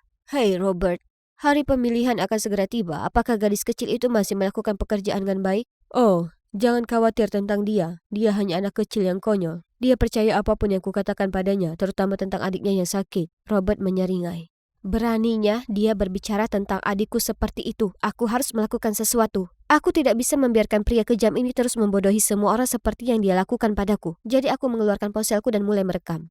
Omong-omong, berapa banyak uang amal yang kita dapatkan sejauh ini? $100.000. Dan ruangan itu dipenuhi dengan pujian. Tuan-tuan, pada saat pesta penutupan amal akhir pekan ini, kita seharusnya mendapatkan hampir $500.000 untuk kampanye pemilu. Begitu aku menang, bisnis kalian akan terus dikurangi pajaknya selama 4 tahun ke depan. Aku harus menutup mulutku agar tidak terengah-engah. Jadi selama ini dia mengeksploitasiku dan panti asuhan karena korupsinya. Astaga, aku sangat bodoh sekali sampai jatuh ke dalam perangkapnya. Tiba-tiba ponselku berbunyi. Siapa di sana? Robert berteriak dan bergegas ke pintu. Oh tidak. Karena panik aku berlari, tetapi tidak cukup jauh sebelum aku tersandung dan telepon terlepas dari tanganku. Robert dan anak buahnya menyusulku, mengangkat telepon dan menghapus semua bukti yang aku punya. Mereka bahkan mengambil telepon dariku. Dia menoleh ke arahku dan berkata, "Aku sudah memperingatkanmu, kan?" "Kamu pembohong!" aku berteriak. "Kamu belum membayar sepeser pun untuk pengobatan adikku." Robert mengeram. "Siapa yang memberitahumu?" Tapi yang dia punya hanyalah jawabanku yang terdiam dan tatapan marahku. Marah, dia menyeretku kembali ke kamarku. "Pembantu, bawakan aku kunci kamarnya." Dan kemudian dia mengurungku di dalam. Sampai hari penutupan pesta amal tiba, di mana mereka akan mengumumkan jumlah uang yang telah mereka kumpulkan. Hari itu, semua staf keluar dari mansion. Tiba-tiba aku mendengar pintu dibuka. Karena panik, aku bersembunyi di balik lemari. "Hazel, kamu di mana?" "Oh, itu hanya Paisley." Dia menemukan cara untuk menyelinapkanku keluar dari mansion dan menyuruhku untuk langsung lari kembali ke panti asuhan. Tapi tidak, pertama-tama aku harus mengungkap rubah tua yang licik itu, Robert. Untung saja, sesampainya di acara tersebut, Robert sedang memberikan sambutan. Aku segera berlari ke atas panggung, mengambil mikrofon dan memberitahu semua orang tentang rencana jahatnya. Tapi aku bukan tandingannya. Sebelum aku bisa menyelesaikannya, petugas keamanan menyeretku keluar panggung, dan Robert sudah mengendalikan situasinya. "Hadirin sekalian, aku sangat menyesal atas kelakuan putriku. Alasan kenapa kami memutuskan untuk mengadopsi dia adalah karena dia sakit jiwa. Sejak dia datang ke rumah kami, dia menjadi lebih baik. Tapi, seperti yang bisa kalian lihat, tadi dia sedikit kambuh." Dasar penipu licik! Si brengsek ini tidak akan berhenti untuk mendapatkan apa yang diinginkannya. Saat itu, layar lebar di atas panggung tiba-tiba menayangkan video yang aku ambil, mengungkap semua skema Robert dan kaki tangannya. Sekarang dia benar-benar terekspos. Aku memperhatikannya saat dia tergagap. Tidak, ini tidak mungkin terjadi." Tepat pada saat itu, polisi bergegas menangkap Robert dan komplotannya di tribun. Kalian mungkin bertanya-tanya bagaimana kami melakukannya, ya? Saat aku berlari melewati lorong, aku berhasil mengirimkan video tersebut ke Paisley. Segera setelah dia menerimanya, dia datang menemuiku dan melihat semua yang telah terjadi. Jadi dia diam-diam berlari ke ibunya untuk meminta bantuan. Pamela kemudian membuat rencana. Saat Paisley membebaskanku dari mansion, Pamela mulai memproyeksikan videonya ke layar lebar. Jenius, kan? Sebulan kemudian Robert dan kaki tangannya ditangkap karena penggelapan. Dan tentu saja dia dikurung dalam waktu yang sangat lama. Baik dia maupun Eleanor menerima reaksi keras dari masyarakat. Sampai-sampai mereka harus tetap bersembunyi juga. Untungnya uang amal itu dibawa kembali ke panti asuhan. Dan sebagian digunakan untuk merawat adikku Amber. Kondisinya jauh lebih baik sekarang. Oh, dan Paisley dan aku masih berteman baik. Pamela telah menemukan pekerjaan yang lebih baik. Dan bagiku, aku kembali tinggal di panti asuhan sampai aku cukup umur untuk pindah. Aku lebih baik bersendirian bersama adikku daripada diadopsi oleh keluarga yang kacau lagi.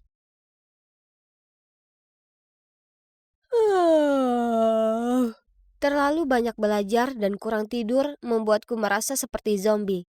Coklat akan membantu, ya kan? Jadi, dengan mengantuk aku jalan ke bawah. Hah? Kenapa seluruh keluargaku di sana dengan koper mereka? Apa kalian mau pergi ke suatu tempat? Ya, ke Colorado untuk liburan ski. Hah, itu keren sekali. Kau yang terbaik, Ayah. Tidak denganmu, Helen. Kau harus belajar. Dan ini adalah hadiah spesial untuk Christine karena menangkan beasiswanya. Apa? Jadi kalian akan meninggalkanku begitu saja hanya karena nilai yang tak berarti? Ini sangat tak adil. Terserahlah. Aku bahkan tak butuh mereka untuk pergi denganku. Shh. Kemarilah. Aku akan memberitahu kalian sebuah rahasia. Aku bisa pergi ke resort ski sendiri dan lebih bersenang-senang. Tapi bagaimana, tanya kalian? Ini disebut dengan lucid dreaming. Aku pertama kali mendengarnya lewat film yang paling populer, Inception. Dan sadar kalau aku mengalami hal yang sama sebelumnya. Sejak itu aku jadi ahli dalam hal ini. Jadi sebelum pergi tidur, aku hanya perlu menulis skenario di mana aku ingin pergi. Dengan siapa dan apa yang ingin kulakukan. Dan 3, 2, 1. Aku tertidur dan menjalani kehidupan terbaikku. Nyatanya, bisa dibilang kalau mimpi indah rancangan sendiri ini seperti pengobatan bagiku. Karena, jujur saja, kehidupanku yang sebenarnya membosankan. Tak peduli bagaimana beratnya aku berusaha, aku bukan tandingan bagi saudara tiriku, Christine. Di mata ayah dan nenek, anak dari seorang dokter di bidang fisika, dan juga cucu dari profesor sejarah, secara otomatis harusnya jadi ensiklopedia berjalan atau semacamnya. Tapi sayangnya, aku tak unggul dalam bidang akademis. Mereka perlakukan Christine seperti permata berharga, dan aku seperti batu tua membosankan. Tiap minggu biasanya dia dapat nilai sempurna atau memenangkan penghargaan. Lalu semua keluargaku menghujaninya dengan hadiah dan pujian. Sementara aku diperlakukan seperti orang asing di keluargaku sendiri. Memikirkannya saja membuatku ingin menjerit. Jadi mereka ingin aku tinggal di rumah dan konsentrasi untuk ujian besok, Tidak, silakan berharap. Jadi sebaliknya, ku ambil penaku dan mulai menuliskan naskah mimpi yang luar biasa malam ini. Mari kita lihat. Itu benar. Roger yang menyebalkan itu berani dengan tega melempar permen yang kuberikan padanya ke sampah meskipun dia telah menggodaku. Dasar brengsek, aku pasti akan membalasnya malam ini. Berbaring di ranjang, ku pejamkan mataku dan mengulang kalimat. Aku akan mendapatnya keluar dari hidupku. Dan kalian tak akan percaya, dalam mimpi itu dia terus mengejarku seperti orang gila, tapi benar-benar ku abaikan dia. Helen, bangun, waktu hampir habis. Sahabatku Gabby menendang kursiku dan aku tersentak kaget. Oh tidak, tersisa hanya 5 menit. Dengan panik ku centang kertas dan segera menyerahkannya ke monitor. Hei, kamu tidak tidur atau bagaimana? Ya, aku begadang semalaman menulis naskah untuk mimpiku. Itu sepadan karena berhasil kubalas Roger. Bagaimana kalau kau dapat nilai jelek? Tak masalah, aku akan baik-baik saja saat pulang malam ini dengan mimpi indah dapat nilai A+. Tapi ternyata semua tak semudah perkiraanku. Sore itu, saat aku sampai di rumah, aku hendak menyelinap ke kamar untuk menulis naskah hebatku selanjutnya saat ada yang meraih tali tasku dan menarikku ke belakang. Itu nenek dan ayah, dan mereka berdua terlihat marah. Berapa lama lagi kau akan hidup seperti ini? Pendidikan itu penting di keluarga ini, tapi kau sepertinya tak peduli. Apa kau sadar minggu ini saja gurumu sudah menghubungiku 3 kali? Tapi ayah, aku tak suka dengan pelajaran membosankan itu. Aku hanya suka. Tak ada lagi menggambar atau menulis ceritamu yang konyol itu. Kau perlu fokus pada pelajaranmu atau kau akan berakhir menjadi orang yang tak berguna seperti... Ia tiba-tiba berhenti yang mana membuatku penasaran. Seperti siapa? Tapi tak satu pun dari nenek atau ayah yang berkata sesuatu. Mereka hanya beranjak pergi dengan meninggalkanku sendiri. Jujur, aku tak pernah ingin mengecewakan mereka seperti itu. Jadi kali ini akan kucoba yang terbaik supaya tak kecewakan mereka. Ayah, nenek, lihat, aku dapat B+ untuk ujian matematikaku. Tidak ada yang peduli. Ibu tiriku memeluk Christine dan melihatnya dengan mata berbinar. Putriku yang luar biasa. Aku tahu penghargaan murid teladan mudah sekali bagimu. Tidak seperti orang lain. Kemudian ia menoleh padaku dan bergumam. Helen, ayolah, kau permalukan dirimu sendiri. Itu memalukan. Wajahku lesu dan aku menahan tangis. Tapi aku berusaha sangat keras untuk mendapatkan nilai ini. Satu nilai B+ itu bukan hal yang bisa dibanggakan. Kubuang lembar ujianku ke tempat sampah lalu bergegas pergi ke kamar. Tak peduli apa yang kulakukan atau seberapa keras usahaku, rumah tangga ini selalu memperlakukanku seperti pecundang. Mimpilah Helen, kembali ke tempatmu yang menyenangkan. Di depanku terdapat langit senja berwarna lembayung. Sudah kurencanakan momen ini begitu lama. Bersantai di pantai tanpa ada yang mengeluh. Tapi tiba-tiba langit jadi gelap dan awan tebal itu tampaknya hendak menelanku. Hah? Ada apa ini? Ini bukan bagian dari naskah. Ketakutan aku lari ke hutan tapi sangat gelap dan seram di sini. Lalu aku tersandung ranting dan terjatuh. Aduh!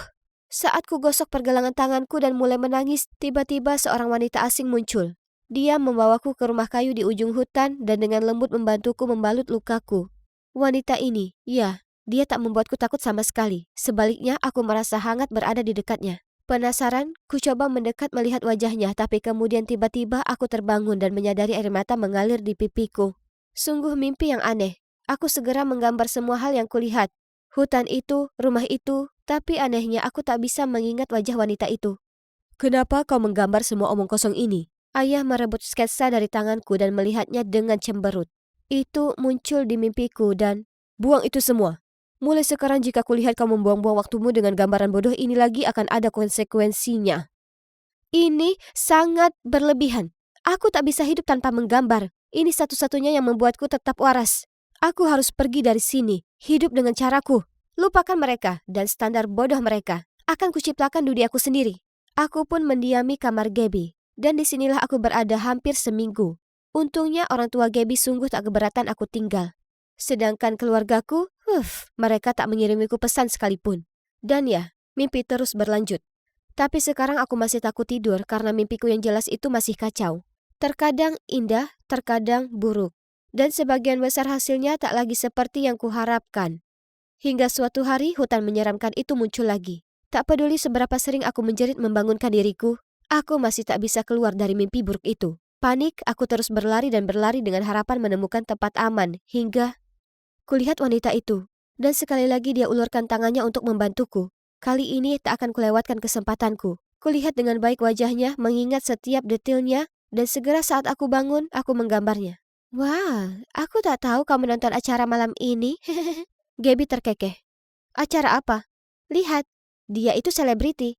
Dia pemandu acara TV yang kadang ditonton ibuku. Jadi, wanita itu orang sungguhan. Jika begitu, aku harus menemukannya. Aku tak begitu tahu apa yang terjadi. Hanya saja ada sesuatu yang mengikatku dengan wanita ini, dan aku perlu mencari tahu. Untungnya, Gaby punya paman yang kerja di studio ini, dan dia memberi kami izin khusus untuk bertemu pembawa acara itu secara langsung. Saat kamera berhenti merekam, dia berbalik dan melihatku, lalu matanya membelalak karena terkejut. Helen? Helen, apa ini sungguh dirimu? Kemudian dia bergegas datang dan memelukku. Hah? Apa yang baru saja dikatakannya? Kami tak saling kenal dan... Yang janggal adalah pelukan ini tak terasa asing sama sekali. Sebaliknya kurasakan sama hangat dengan saat dia merawatku di mimpiku.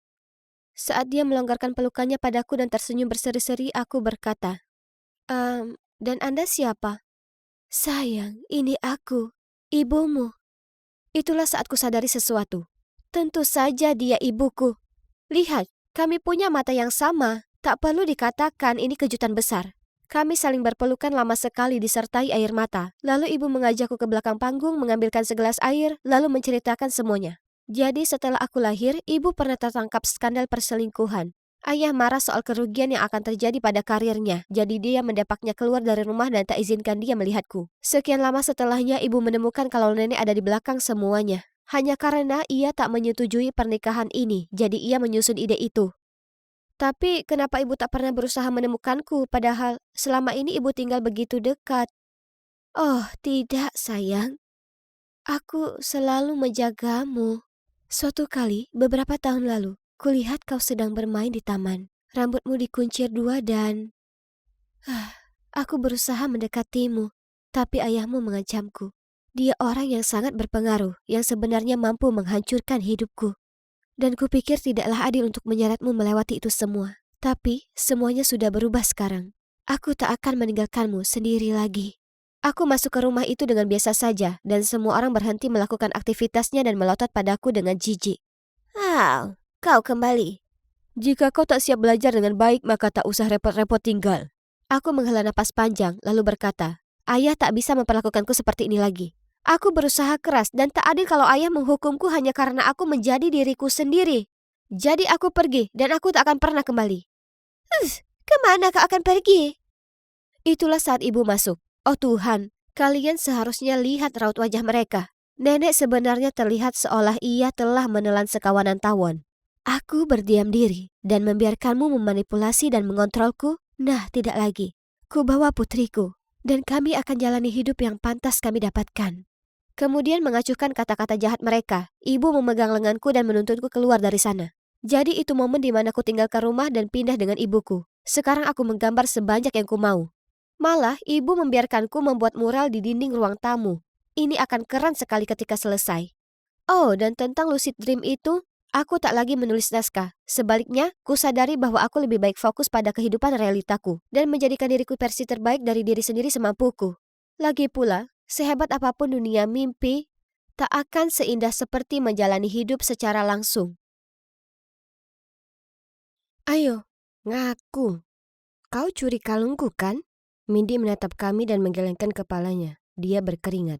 Nah, hanya ada kita bertiga di rumah. Dan jika Andy tak mengambilnya, maka jelas itu kau.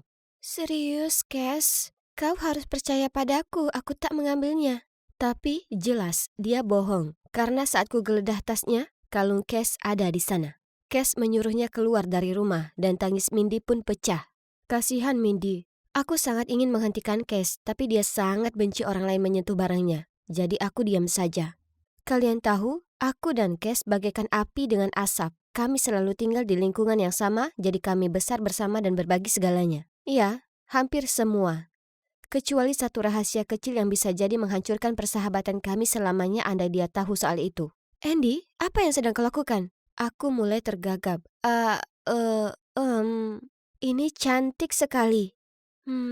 Jujur, aku kesal soal Mindy. Aku tak percaya dia akan bertindak seperti itu. Aku tersenyum, tak tahu harus berkata apa. Maksudku, aku yang mengeksposnya. Tiba-tiba, aku merasa amat bersalah. Tepat di saat itu kami sampai tempat pembayaran. Cash mengeluarkan semua dari keranjang untuk diserahkan ke kasir. Tunggu dulu. Ia berseru. Apa ini? Barang ini barcode-nya robek. Kasirnya membuat keributan beberapa saat dan bahkan memanggil manajer. Aku dan Cash berdiri di sana lama sekali berusaha mencari tahu apa yang terjadi. Cash bahkan mulai menangis, mengira dia akan dituduh mencuri. Setelah sekitar 30 menit, manajer toko datang dan memberitahu kami boleh pergi. Mereka menyimpan barang tanpa barcode itu dan mengantar kami pergi. Phew, hampir saja. Apa? Apa maksudmu? Oh, tidak. Aku hanya lega kita tak jadi dapat masalah. Tapi supaya kalian paham, itu bukan kali pertama kami berada dalam situasi tak nyaman saat berbelanja. Kadang barcode terkoyak, kadang label yang hilang. Lalu alarm pengaman akan selalu mati di gerbang. Dan semua situasi ini bukan sekedar kebetulan. Oke, aku harus jujur di sini. Masalahnya, aku punya kebiasaan mencuri. Bukan karena aku tak bisa beli barang, maksudku ayahku adalah pemilik bank, jadi uang bukan masalahnya. Ayahku biasanya membelikan ponsel terbaru tiap bulan, dan kalian harus lihat lemariku. Aku punya semua tas desainer. Aku mencuri karena itu memberiku semacam sensasi yang tak bisa diberikan kehidupan sehari-hariku yang membosankanku. Ayah hanya memberi uang setiap hari, dan tak sekalipun sejenak berpikir kalau mungkin aku ingin pelukan atau apa kabar. Sejak ibu pergi saat aku masih bayi, ayah selalu gunakan uang untuk menjaga ketenangan. Jadi suatu hari saat aku SD, kucuri jepit rambut cewek yang duduk di sebelahku. Rasanya begitu menyenangkan. Aku suka rahasia kecilku. Aku suka drama yang muncul menyertainya. Dan kenyataan bahwa tak seorang pun pernah mencurigaiku. Karena aku gadis kecil yang kaya. Setelah jepit rambut, aku jadi ketagihan mencuri barang kecil dan tak bisa berhenti. Kurasa itu satu-satunya yang bisa kukontrol di hidupku. Jadi terus kulakukan. Dan disinilah aku masih mendapatkan sensasi dari hal itu setiap saat. Dan ya, kalian bisa tebak. Orang yang mengambil kalung di acara menginap Cass tak lain adalah aku, tentu saja. Tapi saat itu, karena sangat ketakutan, kuselipkan kalung itu di tas Mindy dan pura-pura menemukannya di situ. Aku sedang tenggelam dalam lamunan saat tiba-tiba teriakan Alex mengejutkanku. Guys, pulpen unicornku hilang. Kalian tahu yang pulpennya bersinar? Seluruh kelas mendadak gempar. Beberapa teman berusaha mencarinya, sementara Alex berjalan lurus ke arahku. Andrea pasti mengambilnya. Pagi ini saat ku keluarkan pulpen itu, aku dan dia satu-satunya yang ada di sini. Aku mendongak menatap Alex, jantungku berdetak kencang di dada. Ini dia, tamat riwayatku kali ini. Kemudian tiba-tiba kulihat ke arah Scott Parker, cowok tampan yang baru saja pindah ke kelas kami. Oh tidak, aku tak bisa memberinya kesan buruk tentangku. Aku harus berpikir cepat cara keluar dari masalah ini. Kau menunggu sampai aku pergi ke kamar mandi untuk mengambilnya, ya kan? Alex, aku tak pernah melakukan hal macam itu. Lagi pula, aku punya banyak sekali pulpen. Malah kau boleh ambil satu kalau kau mau. Ku keluarkan pulpen berhias berlian imitasi pink dari kotak pensilku dan menyerahkannya ke Alex. Sementara Alex menatap takjub ke pulpenku. Kusarankan semuanya memeriksa loker untuk melihat apa pulpennya ada di sana. Tentu saja, di samping loker itu ada pulpen unicorn bersinar yang dihilangkannya. Tepat depan Scott. Ku ambil pulpen itu dan menyerahkannya ke Alex. Aku sangat kecewa kau pikir ku curi ini darimu. Tapi, tak apa, sekarang ketemu. Alex memerah dan minta maaf padaku. Teman kami yang lain juga menyalahkan Alex karena tak mencarinya dengan hati-hati dan langsung menyimpulkan itu aku. Lain kali jangan konyol. Andrea itu orang yang baik, lagi pula keluarganya kaya sekali. Kenapa dia mau mencuri pulpen darimu? Aku hanya tersenyum dan berjalan pergi. Tiba-tiba ada suara memanggil dari belakangku. Itu Scott. Dia menatapku dan berkata, "Wah, itu sangat dramatis. Ngomong-ngomong aku Scott. Kau Andrea, kan? Maaf kalau ini agak terang-terangan, tapi ini nomorku." Maaf, apa aku bermimpi? Tentu saja aku kirim pesan padanya segera setelah aku pulang. Dia bilang dia sangat kagum bagaimana aku menangani masalah itu. Segera kami ngobrol tiap hari, dan akhirnya dia memintaku jadi pacarnya. Aku senang sekali. Tapi ada satu masalah kecil. Sejak kami mulai pacaran, aku merasa sangat malu tentang kebiasaan burukku mencuri barang-barang. Aku bertekad untuk menyudahi, tapi itu tak akan mudah. Suatu hari Scott datang menjemput dan bertanya apa aku ingin pergi ke toko buku. Toko buku? Tidak, aku tak mau pergi ke sana. Boleh ke tempat lain saja? Kumohon. Melihatku panik seperti itu, Scott nampak kebingungan. Lalu dia menyarankan kami pergi ke rumahnya menonton film, yang mana aku tak keberatan. Semoga tak akan ada godaan mencuri di sana. Seorang wanita parubaya membuka pintu untuk kami di rumah Scott. "Oh, ini Sandra, pelayan kami." "Hai Sandra, aku Andrea." Tapi bukannya membalas menyapa, Sandra hanya menatapku dengan cara yang sungguh menyeramkan. Sebenarnya itu membuat bulu kuduku berdiri. Setelah nonton film, Scott dan ibunya mengajakku tinggal untuk makan malam. Ibu Scott, Nyonya Doris Parker, sangatlah ramah, dan kami ngobrol asik. Sementara menunggu hidangan penutup, aku beranjak ke kamar mandi. Tapi saat aku keluar dari sana, hampir saja aku menabrak Sandra. Dia berdiri di sana memandangiku lagi. "Oh, maaf." Dia tak berkata apapun, tapi hanya terus memandangiku dengan cara yang aneh ini. Oh ya ampun, kenapa dia memandangiku seperti itu? Esok paginya di sekolah, Scott memberitahuku ibunya baru saja kehilangan cincin yang berharga. Ibunya menyimpan nampan perhiasan di sebelah wastafel kamar mandi, dan setelah mencuci tangannya, dia lupa memakai kembali cincinnya. Setelah makan malam, cincin itu tak ada lagi di sana. Aku menenangkan Scott, lalu beralasan pergi ke toilet. Aku harus berpikir sungguh-sungguh tentang ini. Jujur, aku sudah bekerja keras supaya tak ingin mencuri di rumah Scott. Tapi saat kulihat cincin cantik Bu Doris, tidak, aku harus cari cara mengembalikannya. Tak ada yang boleh tahu soal ini. Dan aku sudah bersumpah pada diri sendiri bahwa aku tak akan biarkan ini terjadi lagi. "Halo, Sa." "Hah? Di mana Sandra?" "Oh, dia dipecat." Nyonya Parker berkata Sandra sudah mencuri perhiasannya. "Oh ya, ada yang bisa saya bantu?" "Oh, tidak. Aku harus mengembalikan cincin ini segera. Kasihan Sandra." Scott turun ke bawah dan berkata dia membuat makan malam. Kulirik dari jendela melihat Bu Doris sedang minum teh di taman. Ini kesempatanku. Aku menyelinap ke kamarnya, diam-diam berjinjit dan menuju ke kotak perhiasan. Tiba-tiba lampunya menyala. "Beritahu aku apa yang kau lakukan di sini." Dengan cepat aku berbalik menjatuhkan cincin itu di lantai. Mindy, kenapa kau ada di sini?" "Aku sepupu Scott. Jadi kau yang mencuri cincinnya?" "Aku tak percaya sepupuku pacaran denganmu." Mendengar keributan, Scott dan ibunya lari ke atas. Sementara aku masih kebingungan dan tak bisa bicara. "Ternyata kau juga yang mencuri kalung Cash, ya kan? Dia bahkan tak mau bicara padaku gara-gara kau." "Aku minta maaf, aku tahu ini tak baik, tapi aku tak bisa menahan diri. Aku sudah merasa sangat bersalah, jadi itulah kenapa aku mengembalikannya." Aku masih berlutut di lantai, kemudian ada tangan terulur untukku dan membantuku berdiri. "Aku akan tangani ini. Ayo, kita ngobrol di luar. Ayo." Ternyata Bu Parker adalah terapis. Dia bisa tahu aku punya masalah dan menawarkan membantuku. Kukatakan padanya betapa aku merasa bersalah soal Sandra dipecat, dan aku tanya Bu Doris apa ia bisa menelponnya untukku supaya aku bisa minta maaf. 30 menit kemudian Sandra tiba. Begitu Bu Doris melihatnya, dia minta maaf dan menawarkan kembali pekerjaannya. Tapi, tidak, Bu. Aku adalah orang yang mencurinya dan layak untuk dihukum. Aku minta maaf Sandra, aku sudah mengaku ke Bu Parker kalau akulah yang mencuri cincin itu. Aku tak bermaksud membuatmu dipecat, aku hanya tak bisa menahannya. Kau tak melakukan kesalahan, itu saya. Saya yang serakah, dia tak bersalah. Apa yang sebenarnya terjadi? Jelas aku pencurinya, jadi kenapa dia membelaku? Kenapa kau lakukan ini? Apa kita saling kenal, Sandra? Dan begitulah kebenaran mengalir. Sandra, itu ibuku. Ya, aku juga tak tahu bagaimana mungkin ini terjadi. Jadi menurut ceritanya, dia bertengkar hebat dengan ayahku saat aku bayi, lalu kabur keluar kota di mana dia mendapat pekerjaan bekerja untuk keluarga Scott. Saat mereka pindah ke Seattle, dia ikut bersama mereka, meski dia gugup karena kembali ke tempat di mana aku dan ayah berada. Dia menanggung rasa bersalah begitu besar meninggalkan kami dan tak pernah sekalipun dia menyangka akan bertemu denganku di rumah Scott. Aku sangat kaget sampai tak bisa bicara. Sudah kubayangkan momen ini seumur hidupku. Dan sekarang disinilah aku berdiri bertatap muka dengannya. Dan ia bahkan ambil alih kesalahan demi aku. Tak bisa kupercaya ini.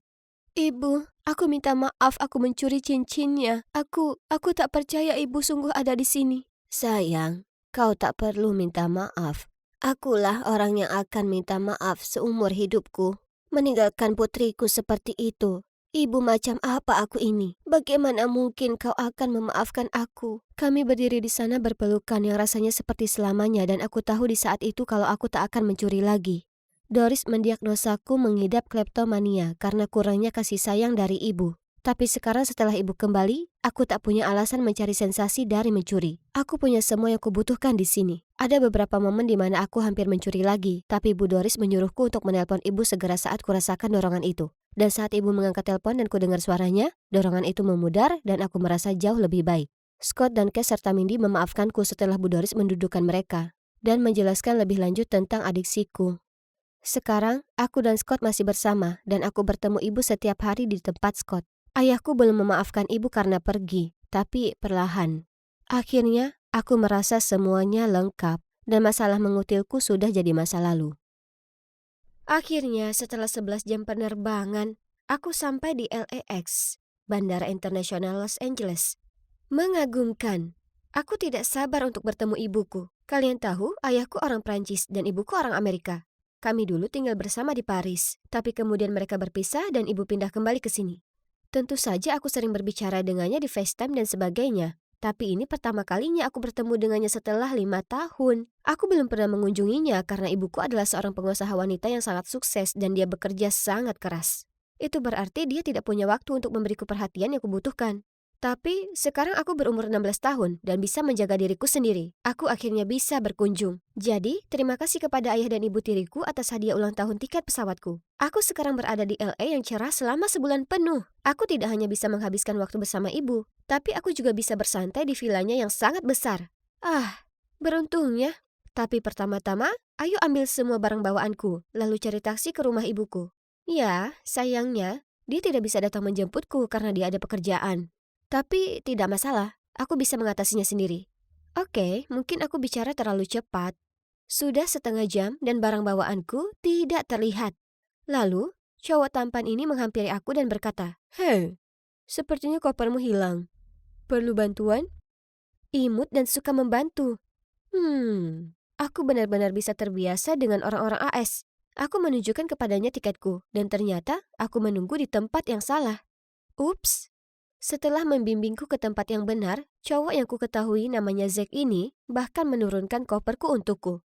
Namun, salah satu koperku macet dan terbuka sehingga menyebabkan semuanya terjatuh. Astaga, ini bukan hari keberuntunganmu, kan? Dia tertawa terbahak-bahak. Oh, baiklah. Setidaknya tidak semuanya buruk. Maksudku, seorang cowok tampan telah menyelamatkanku, kan? Dia membantuku mengambil barang-barangku, lalu dia bahkan menawarkan untuk mengantarku ke rumah ibuku. Setelah sekitar 30 menit, dia mulai melambat. Aku melihat keluar jendela dan... Oh my God! Ini adalah villa paling cantik yang pernah ada. Kolam renang, lapangan tenis, pohon palem, persis seperti rumah bintang film.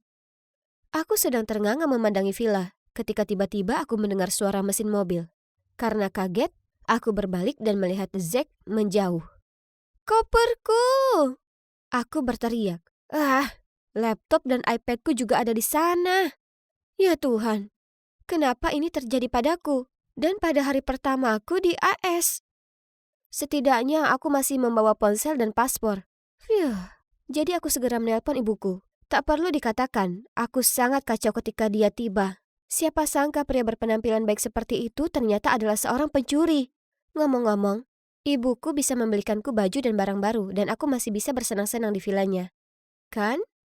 Ibu membawaku ke kamarku dan menyuruhku istirahat. Setelah bencana itu, aku sangat kelelahan. Jadi aku segera tertidur di tempat tidur paling nyaman yang pernah ada. Saat aku terbangun, di luar sudah gelap. Aku sadar aku belum makan apapun sejak penerbangan. Jadi aku turun ke bawah dan memeriksa lemari es dan lemari dapur. Hah? Semuanya kosong. Aku masih mencari-cari di dapur ketika ibuku kembali membawa burger. Sayang, aku baru pulang dari perjalanan bisnis kemarin, jadi aku belum sempat pergi berbelanja. Ayo makan fast food saja hari ini, oke? Aku tidak keberatan, karena sungguh menyenangkan bisa makan malam bersama ibuku lagi setelah sekian lama. Aku melihat sekeliling ruangan. Hampir tidak ada perabotan apapun di sini. Ibuku bilang itu desain minimalis, gaya hidup trendy di LA saat ini. Lebih sedikit lebih baik, betapa kerennya itu. Keesokannya kami keluar, tapi ada apa dengan mobil tua berkarat itu? Melihat tatapan bingungku, dia segera menjelaskan bahwa ini hanya sementara karena mobilnya sedang diservis. Tapi kemudian ibu tidak bisa membuka pintu garasi.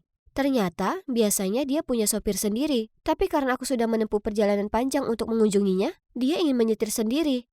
Aduh, manis sekali. Pada hari-hari berikutnya, aku dan ibu bersenang-senang di LA. Berjemur di tepi kolam renang, hari spa, berbelanja. Ini jelas merupakan liburan terbaik dalam hidupku. Setidaknya sampai pagi itu, aku dibangunkan oleh pertengkaran yang keras. Melihat ke bawah dari tangga, aku melihat ibu di ruang tamu bersama seorang wanita asing. Dia menunjuk ke sofa. Astaga, disitulah aku kemarin menumpahkan kecap saat makan sushi. Kemudian ibu muncul dan terdengar bingung. Dia menyuruhku segera mengemasi barangku karena kita akan pergi. Bu, apa ada yang salah? Oh, tidak apa-apa sayang. Hanya saja sofa kotor, jadi ayo kita suruh seseorang membersihkan seluruh villa. Wah, ibu sampai bersih-bersih seisi rumah hanya karena noda kecap. Seberapa kaya dia? Jadi, di mana kita akan tinggal kali ini? Hotel mewah bintang 5? Atau rumah megah di Beverly Hills? Tapi kemudian mobil itu berhenti di depan sebuah gedung apartemen kumuh. Hah? Ini tidak mungkin benar. Ibu bilang ini apartemen cadangan milik temannya. Jadi kami akan tinggal di sini beberapa hari demi kenyamanan. Alana, mungkin sebaiknya kamu menjauh dari orang-orang di daerah ini. Mereka tidak memiliki gaya hidup yang sama dengan kita. Kamu tahu maksudku? Ya, tempat ini kebalikan dari villa. Kamar sempit, tempat tidur keras, dan kamar mandinya bahkan tidak memiliki bathtub. Sejak pindah ke sini, ibu tidak mengajakku jalan-jalan lagi.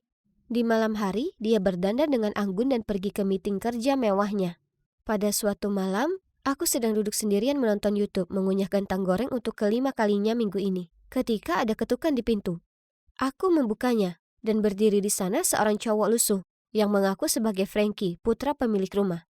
Aku bilang padanya pasti ada kesalahan, karena kami baru di sini beberapa hari. Lalu aku hendak menutup pintu, tapi dia memblokirnya dengan kakinya. Nyonya, Anita telah menyewa apartemen ini selama 2 tahun. Apa maksudmu beberapa hari? Aku baru saja melihatnya naik taksi di pintu depan. Jangan berbohong padaku. Tidak, ibuku adalah pengusaha sukses yang memiliki villa di Brentwood Park. Kalau begitu kamu pasti salah mengira ibumu adalah orang lain. Singkatnya, ingatkan si ibu pengusahamu untuk membayar uang sewa. Lalu dia mencibir dan berjalan pergi. Beraninya dia mengatakan itu. Dan kenapa aku terus-menerus menemui orang brengsek? Ketika ibu kembali, aku menceritakan apa yang terjadi. Kupikir dia akan menganggapnya lucu atau semacamnya. Tapi tidak, malah dia menjadi sangat marah. Kamu seharusnya tidak membukakan pintu untuknya. Sudah kubilang jangan bersosialisasi dengan orang-orang di sini. Oke, mendengar kebohongan yang dibuat-buat tentang dirimu seperti itu pasti menyebalkan. Tapi apakah dia harus begitu marah karenanya? Keesokan paginya, aku sedang minum teh di balkon ketika tiba-tiba aku melihat wajah yang tidak asing lagi lewat di jalan. Ya Tuhan, itu si brengsek dari bandara. Zack! Pencuri itu! Teriakku sambil bergegas turun. Tapi sesampainya di sana, dia sudah menghilang. Aku masih gemas saat ada suara yang datang dari belakang. Apa yang kamu lakukan sambil berteriak sepagi ini? Aku berbalik dan melihat Frankie bersandar di dinding dengan tangan terlipat. Bukan urusanmu, penipu. Hah? Penipu? Apa maksudmu? Berhentilah berbohong. Aku sudah memberitahu ibuku semua tentang kamu yang mencoba menipu uang dariku. Benarkah? Jadi, menurutmu akulah yang bohong? Sebelum aku bisa menjawab pertanyaan yang memprovokasi itu, aku mendengar suara ibuku memanggil dari balkon. Hei gadis kaya, jika kamu ingin mengetahui kenyataan, aku sarankan kau datang menemuiku malam ini, dan kita akan mengikuti ibumu. Ibu muncul dan mengerutkan kening, bertanya kenapa aku berbicara dengan Frankie.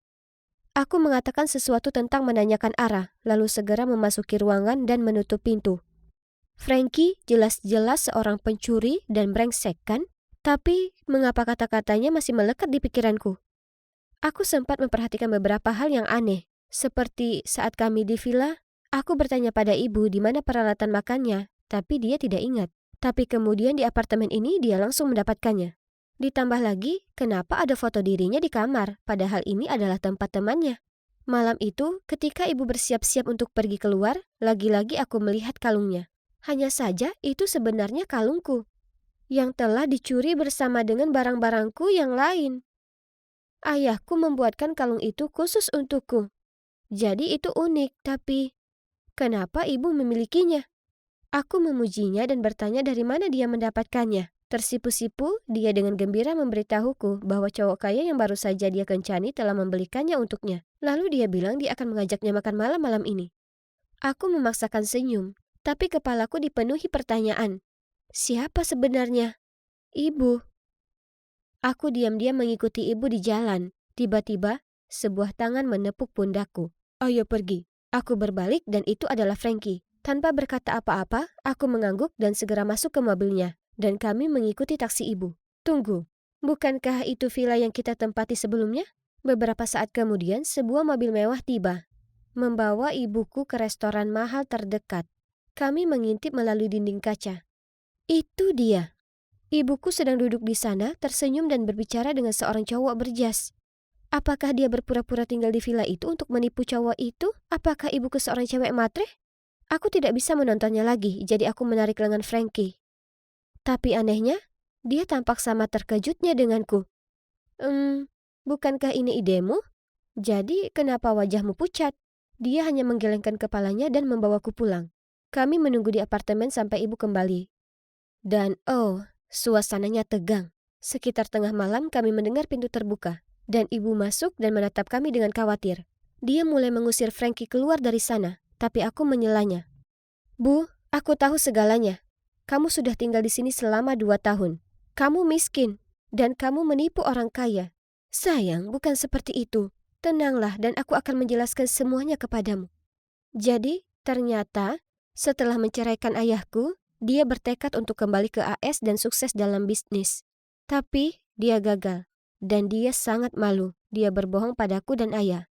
Kemudian ketika dia mendengar bahwa aku akan datang berkunjung, dia menghabiskan sedikit tabungannya untuk menyewa sebuah villa mewah untukku.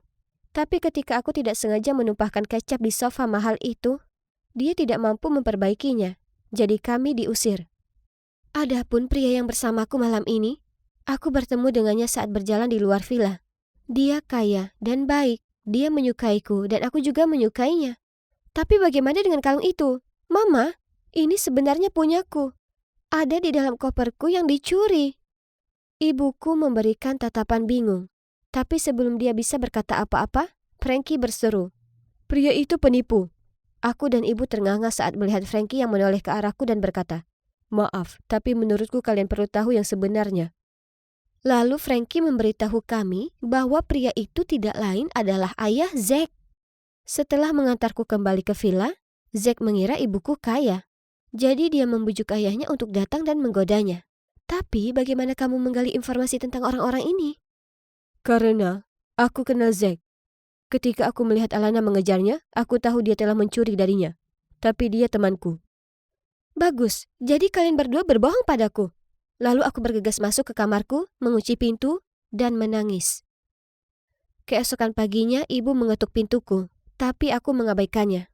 Alana, aku paham kamu kesal padaku, tapi aku meninggalkan sandwich di sini. Jadi setidaknya tolong makan sesuatu. Aku benar-benar minta maaf. Aku cuma mau menjadi ibu yang sempurna untukmu. Kata-katanya membuatku terisak sekali lagi. Tak bisa kukatakan, dari lubuk hatiku yang terdalam, aku merasa kasihan padanya. Setelah itu, aku membuka pintu dan memeluknya erat. Lalu kami berdua saling berpelukan sambil menangis. Aku akan meninggalkan LA hari ini bersama ibu. Dia akan pindah kembali ke Prancis bersamaku, tempat dia bisa memulai segalanya dari awal. Saat aku sedang menyeret koperku ke taksi, Frankie muncul dan meminta maaf kepadaku. Aku hanya mengangkat bahu dan bilang itu tidak penting lagi. Maksudku, setidaknya pada akhirnya dia berterus terang dan menyelamatkan ibuku dari penipu itu. Hei gadis kaya, semoga berhasil. Dan jangan ragu untuk tetap berhubungan denganku. Jadi, bagaimana sekarang? Nah, ibu sudah kembali ke kehidupan Prancis. Dia memiliki pekerjaan baru dan apartemen mewah. Aku pergi dan tinggal bersamanya setiap akhir pekan dan senang akhirnya bisa menghabiskan waktu bersama dia yang sebenarnya. Setidaknya untuk Frankie, iya, kami saling mengirim banyak Snapchat. Jadi, oke, mungkin aku menyukainya. Aku berencana untuk mengunjunginya di musim panas. Semoga perjalananku berikutnya ke AS tidak segila perjalananku yang terakhir.